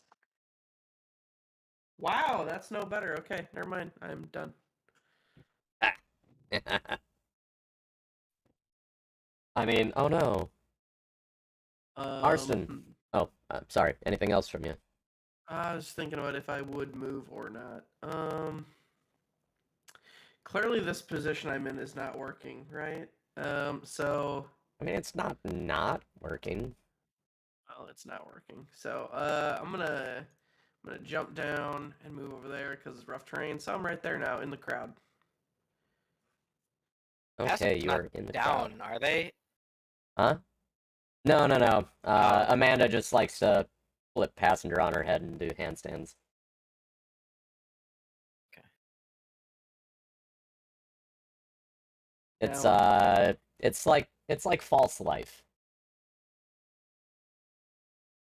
Which is a thing that I will probably be casting, not this turn, but next turn. She has advantages on passing for a dead body. false life is handstands. They. Oh, yeah, sorry about that. All good. All right, after Marston. All right. Just cause he's getting surrounded, I suppose one of those guys is already down, and that D10 is just or a D100 is just a D100, right? That is spectral weapon. Oh, okay. So that's also attacking Gimbrin. Yes. Did blue guy make that? Yes. Okay. Well, then I'm gonna throw at blue guy. Again, kind of. This time I'm gonna like maneuver around the tree a little bit to kind of. Oh, okay. Oh. What? Does that mess something up? You don't know anything. Fair enough. You do what you're gonna do. Yeah, I'm gonna basically try to, so I'm not just standing in the same spot as I was before. Changing my sight lines a little bit. Actually, I'm gonna move over to this cart. Give him disadvantage on Constitution is what I should have done. And while I'm doing that, I'm going to attack again. 14? 14 will miss. Dang. And You notice your psychic dagger sort of fizzles against the field of faith he has around him. as that shimmer is happening, I nat 20 on my bonus one.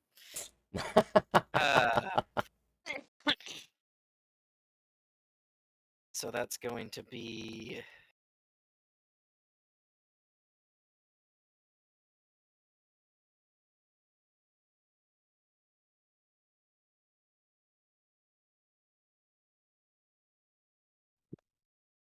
oh wait, those are just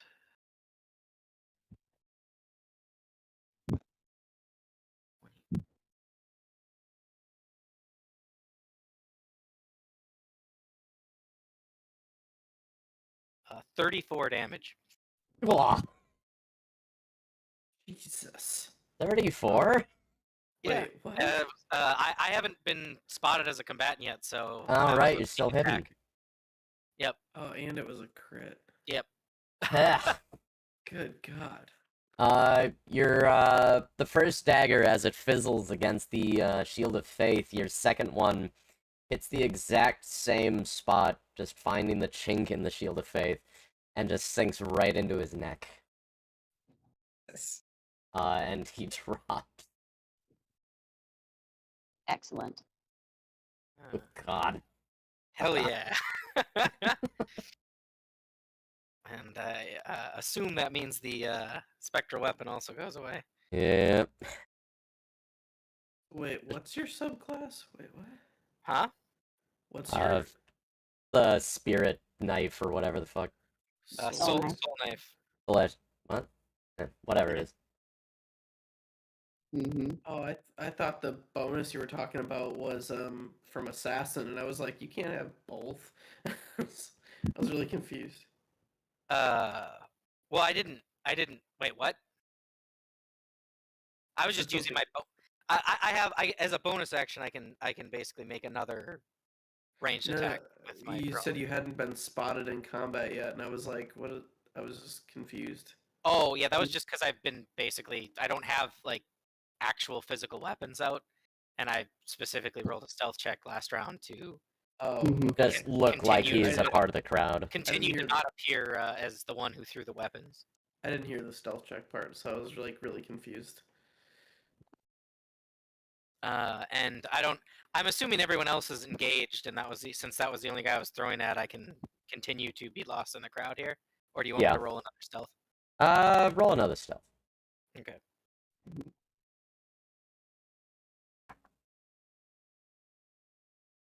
20. 20. All right.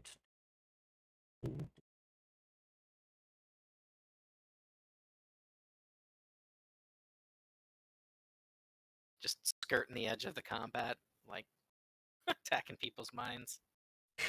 Mm-hmm. Psychic dagger. PK dagger. God. That's called telekinesis, Kyle. Okay. After mean, that, Ness was always my favorite. Elgavar. All right, I am going to skirt around this dude, and then I'm going to go nuclear. God. What does that mean? We spoke about this prior to the campaign because Oh, this is right. a feature that I get at 3rd level. Right. I am glowing bright light in 10 feet, and dim light 20 feet beyond that. Attacks that I roll deal 3 extra damage, and at the end of each of my turns, anybody within my 10-foot radius takes 2 points of damage, and I take 1. No save. Spicy. All right. And as I just cry out and just, this is what radiance gets you! And so what was the range on that again? Huh? What was the range on that again? 10 feet from me is the damage. Okay. 30 feet from me is light. Gotcha. So this cultist is taking 2 points of damage. I am going to bonus action temp HP though.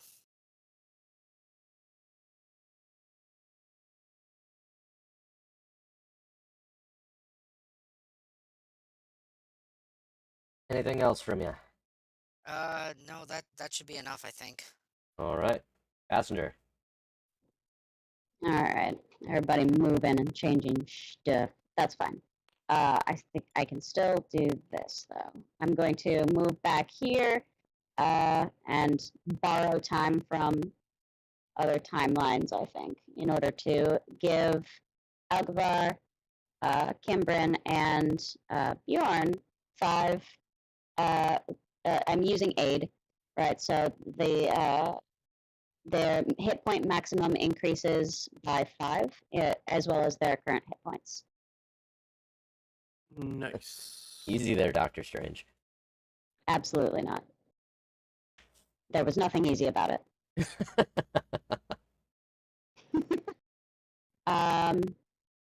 That actually is going to be it for me for now. Okay. Just After... manipulating. That's all. Alright, after them, it is... B. You. And they're flanking, so they have advantage. Are you able to just do it ad infinitum, or only a certain amount of times? Only a certain number of times. Who is targeting who? These 2 cultists have flanking on Kimbrin. Yeah. Kimbrin, do you want me to hold off until I have to negate advantage for one of the like our sun and moon boys, or do you want me to do it now? Oh, Moon's dead. Moon's dead. Moon's I'm dead. I'm Great. okay. Like I can handle these guys for now, unless I take. I'm Pretty drawing the significant ire damage. of the sun, bro. Like that's Yeah. it is my job to try and So, unless I get hit real bad here, I'm gonna be okay. I'm trying to draw his ire and his fire. Nice. Yeah. So yeah, Okay. I'd save it for something more significant or lethal. Okay. I will focus on timelines and stuff. Alright, so they'll both be still attacking with advantage?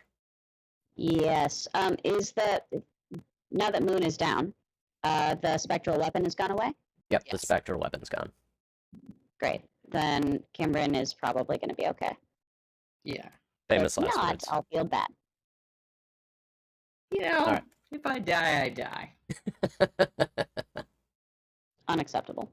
Alright. Anyway, continue. Doot. That is going to be 18 to hit from one of the cultists, Yep. and Wow. That's the second time trying to attack you. I've rolled a 1 and a 2. Nice. With my advantage. You've got one attack coming at you.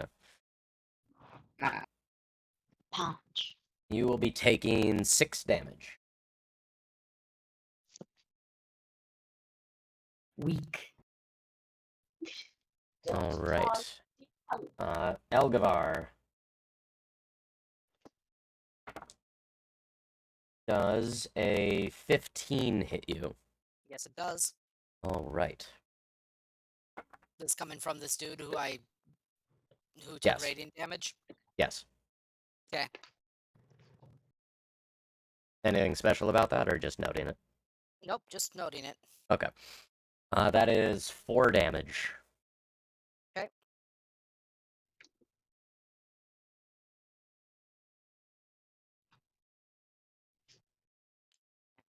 One, two. Apply changes. Okay.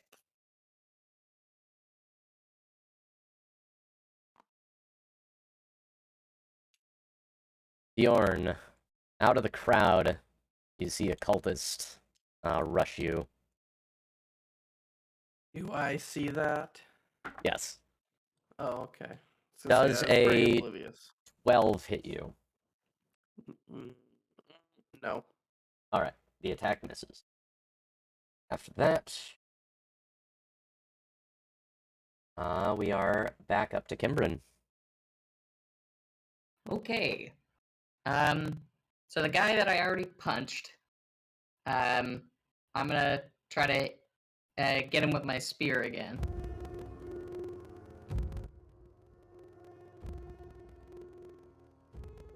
That'll be a 13 to hit. 13 will hit. Excellent. That'll be 8 damage. 8.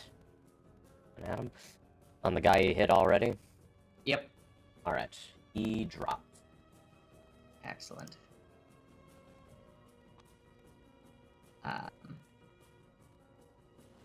Then I will turn to the last cultist and hit him with an unarmed strike Alright. as a bonus action.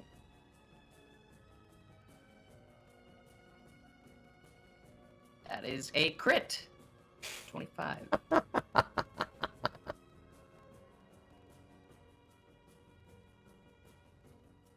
Yeah, he's unconscious. Okay.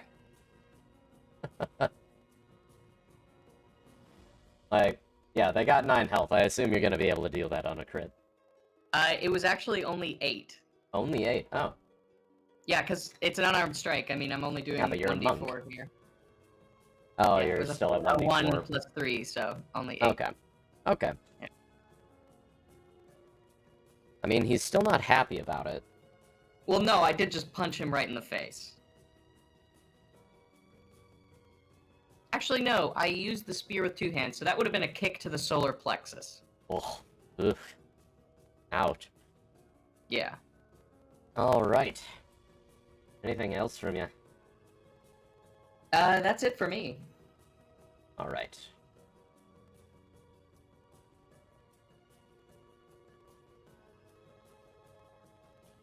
Then,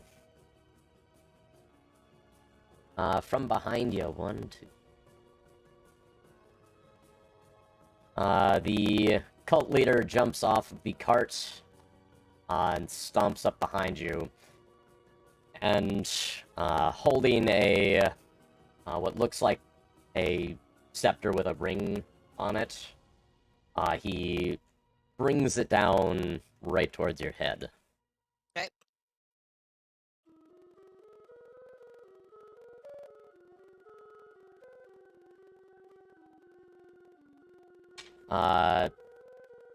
Amanda is attacking with advantage. No, he's not. Alright, just checking. Oh, no! Damn it! Inflict wounds misses. Oh my god. Ooh. Actually, that wouldn't be too bad. It could have been bad. On a hit, target takes 3d10. Halved. All I'm right. glad that Amanda saved the ability for that. Yeah. No, worth. I was like, oh man, yeah, like I need to tell her, but always sucks messing inflict wounds. So yeah, the staff passes by you. You feel like the energy, like oozing off of it as it passes by you. After that, Bjorn, you got a buddy. Yeah, I just saw a blade or something swing over my head or my shoulder or something. Your head, you're small. So I guess this guy's down, so I get my hex back. So in my panic, like a dark energy will rush out towards this dude, and I'll give him disadvantage on. I don't think it matters. Just dex saves. Why not? Spicy. I really don't think it matters. So just throwing out whatever. I mean, and you then know, I will. various party members cast things with certain saves. Yeah, but I don't really know which ones are gonna be useful right now. So, If only there was a way to find that out. Oh well. And then I'm gonna like, well, is it like an action to draw my rapier or something? You get one free object manipulation a turn.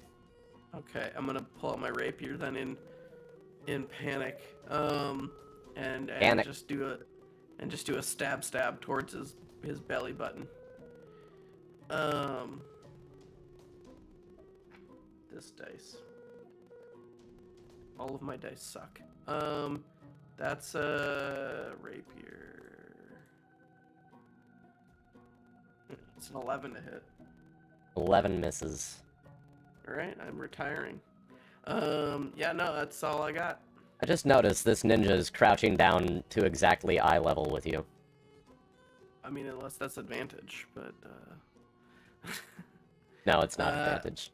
I am not going to move out of his range, so I'm just gonna Oh, why not? brace for impact. Alright. After Bjorn, Marston.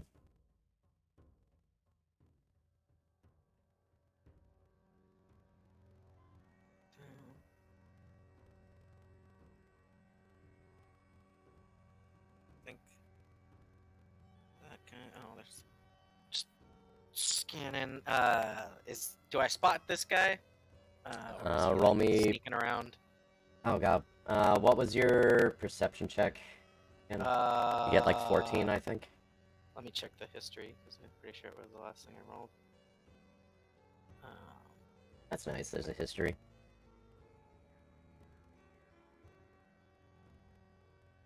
How do I see that on mobile? Oh, game log.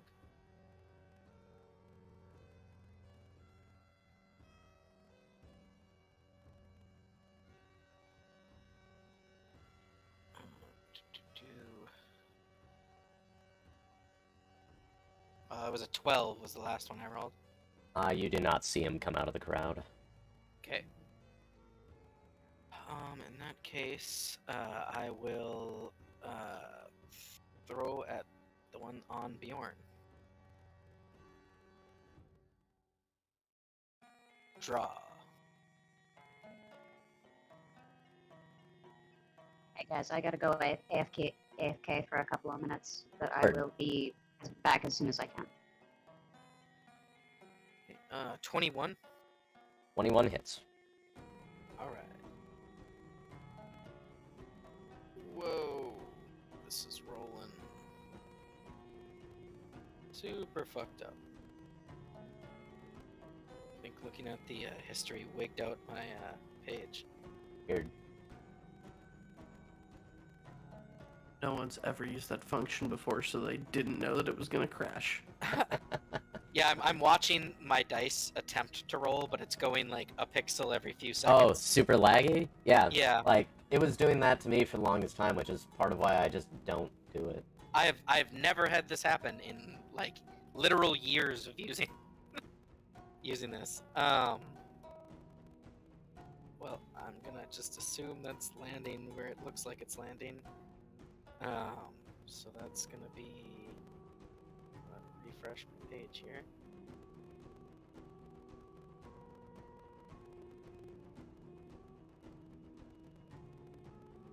Well, that's going on. I'll just use regular dice. 18 damage. 18 damage. Yep. He's down. All right. And then I will use my bonus action to throw at this guy.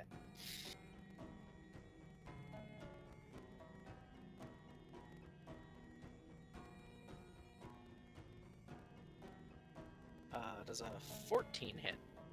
14 will hit. Even with the +2 from the crowd? The crowd in that area is dispersed to the point where it's no longer soft cover. Okay. I won't argue. 6 damage. 6 damage against the guy. He drops. Surveying around, I kind of let my guard down a little bit because I'm not seeing any other active combatants in my immediate area. And I start heading this way. I'm assuming I can make out a giant glowing supernova over here. Oh, yeah. Probably. And some dudes, so... You have no idea what's causing the supernova, probably, but... Nope, but it's either something that's gonna explode, or something that needs to get dealt with, so... Either way... Oh... Alright, there we go. Alright. You're not wrong. That's my turn. Just trying to keep keep the fountain between me and the light source. Okay. So I'm ending right there then.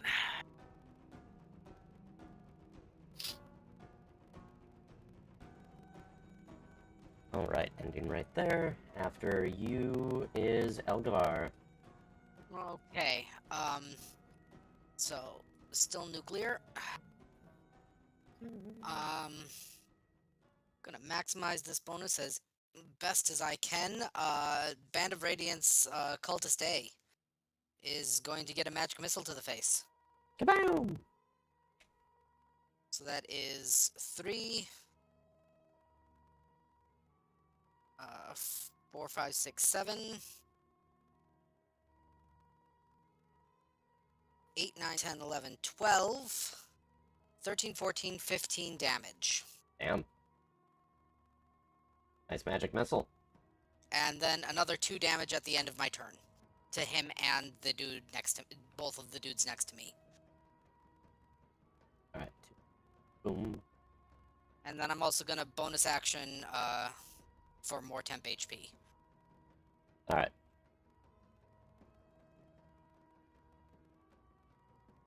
Anything else? I'll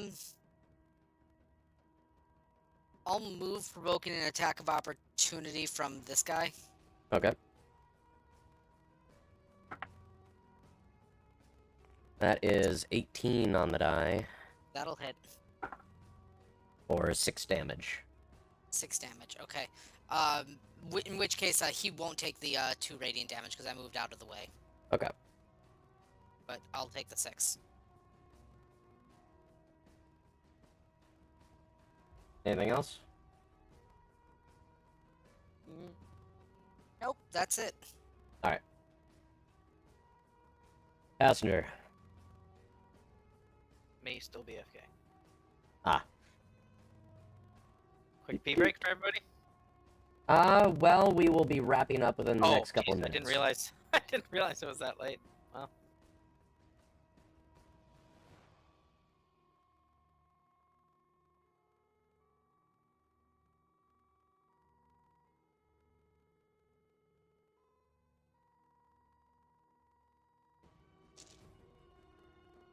All things considered, I've only taken 3 points of damage so far after all of my bonuses and whatnot. Nice.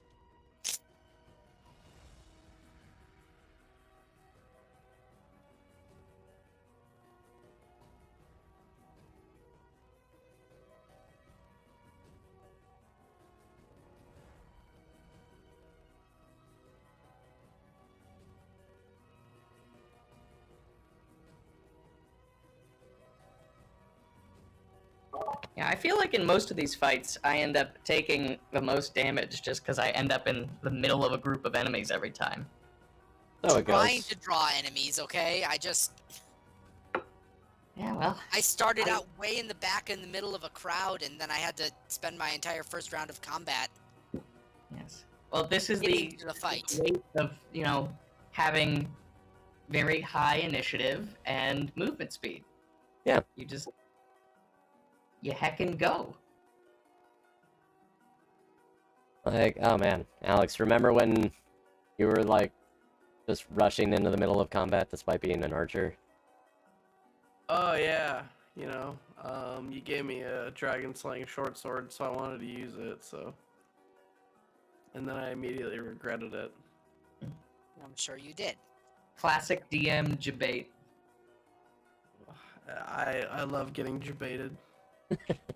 It's my speciality. Just like I baited you guys into this square with the promise of pies. I know. Son of a bitch. I was You are a content. horrible monster, Moose. I'm just gonna say that. I was like, I need a reason for everybody to be in the same area.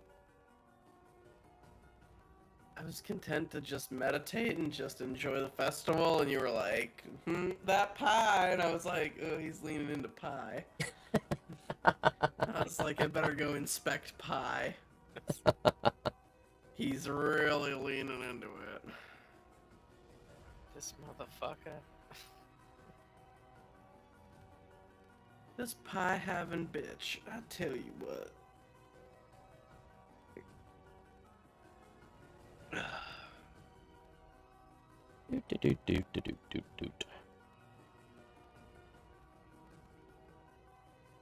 Yeah. How would you feel if I lured you into combat with the promise of a 6-burner gas range?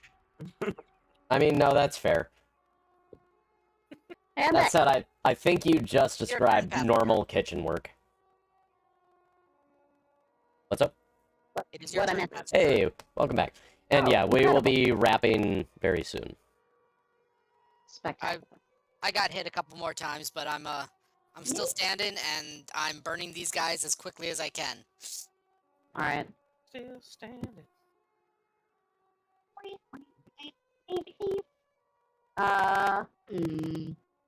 Have I taken any hits? You have not.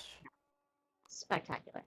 In that case, oh man, I have to do pretty much anything. Okay.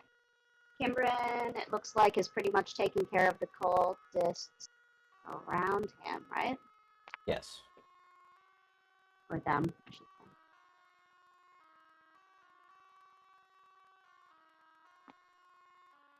Yep. I think then I will just help with our Band of Radiance boy. I mean, to over be here. fair, Band of Radius is still applicable. Right. It's a circle. I will target him. Circumference. I will target him with Mind Sliver. Jesus, what the fuck? Their Actually, yearly this- festival is the Circus Frince. There we go. I will burn all 3 of my sorcery points to give him Ooh. disadvantage on the roll. Oh, damn. Alright. Rolling with a disadvantage. Thanks to the disadvantage, his save is 11. That fails. Alright, great. Then he's going to take an amount 4 psychic damage, and his next saving. Hi, Margot. Hello. God, she's ugly. His next saving throw is going to be made with -2. Gotcha. I'm just gonna hang out. Alright. I'll chill. This last cultist over here. 1, 2.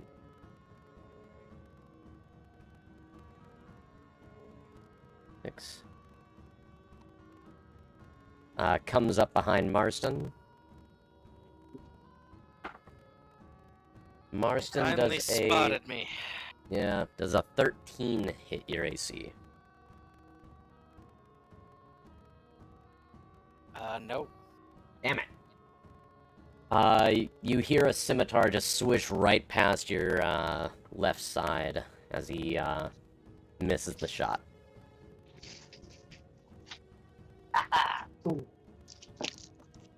And then this cultist is going to move in, flank behind Elgavar. He is attacking with advantage. It is a regular cultist.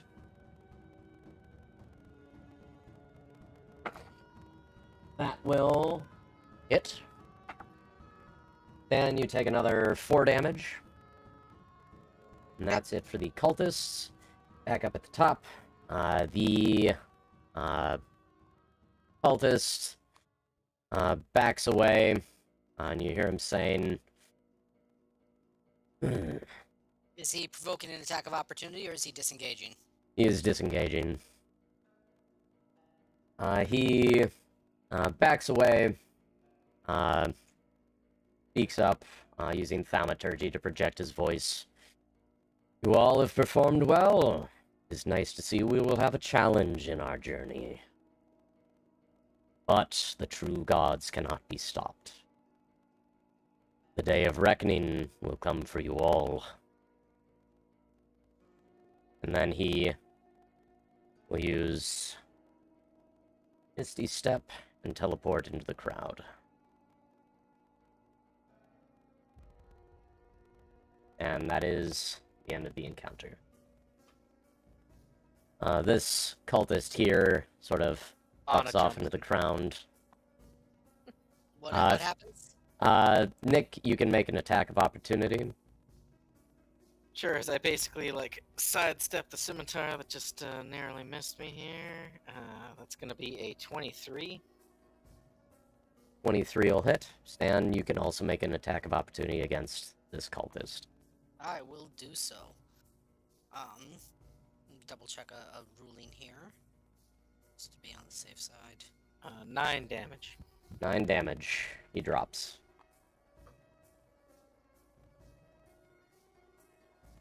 Psychic blade going right into the back of his neck and vanishing as he falls to the ground.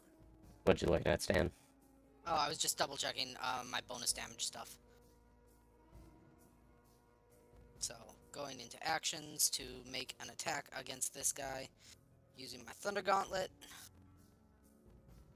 That's a 19 to hit. That hits. For 7 thunder damage and 3 radiant damage. 10 He's total. down. The last of the cultists drops. This one failed to escape into the crowd. The leader managed to get away. Like a bitch. And we can call a session there. Alright. Alright. Questions, comments, concerns, aside from the fact that I baited you with pie. I'm concerned that I did not get a chance to tussle with that guy and show him how much radiance can really hurt. Yeah, what are the odds we can chase that cult leader? We can pick that up at the start of next session. Excellent. I mean, I'm imagining there's at least a decent chance we're going to be waylaid by the actual city guard showing up. We'll see.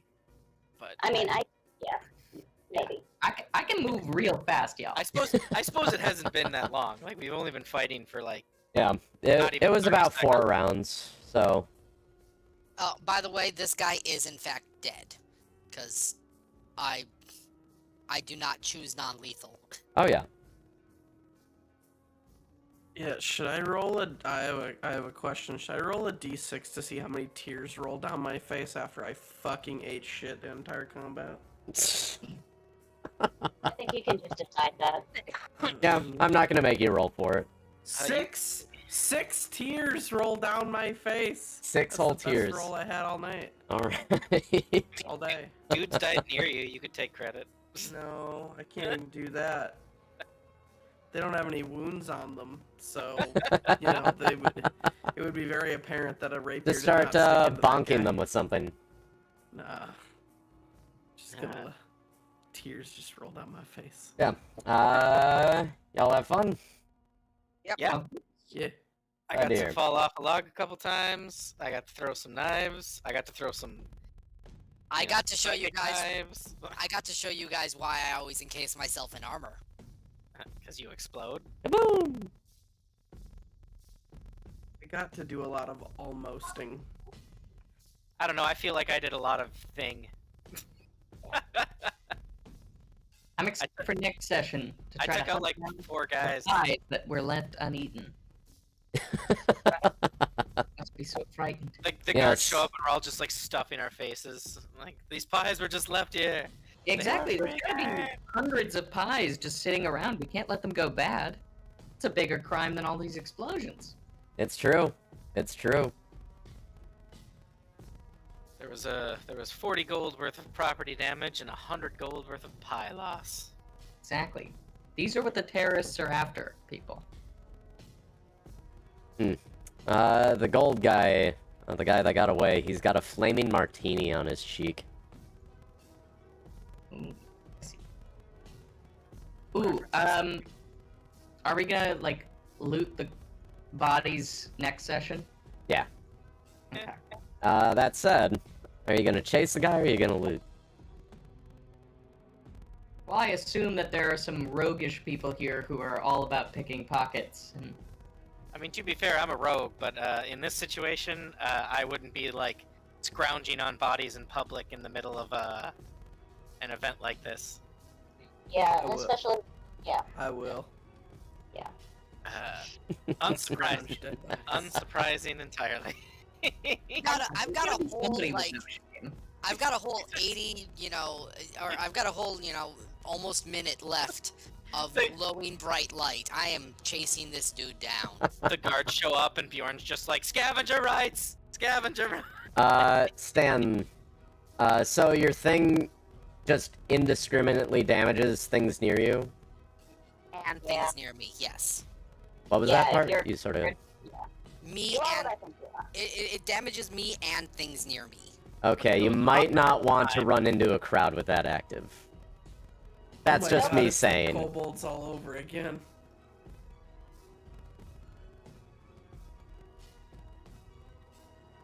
All right. I'm There gonna is head a out. reason. There is a reason that I got out of the crowd before I turned Yeah. it on. So, but I Yeah. figure if they see a gigantic glowing person running at them, they might scatter. You'd be surprised how dumb a panicking crowd can be. Right. Yeah, Tommy Lee Jones said it best in Men in Black. Yeah, Yeah, a okay, person's fine. smart, people are dumb.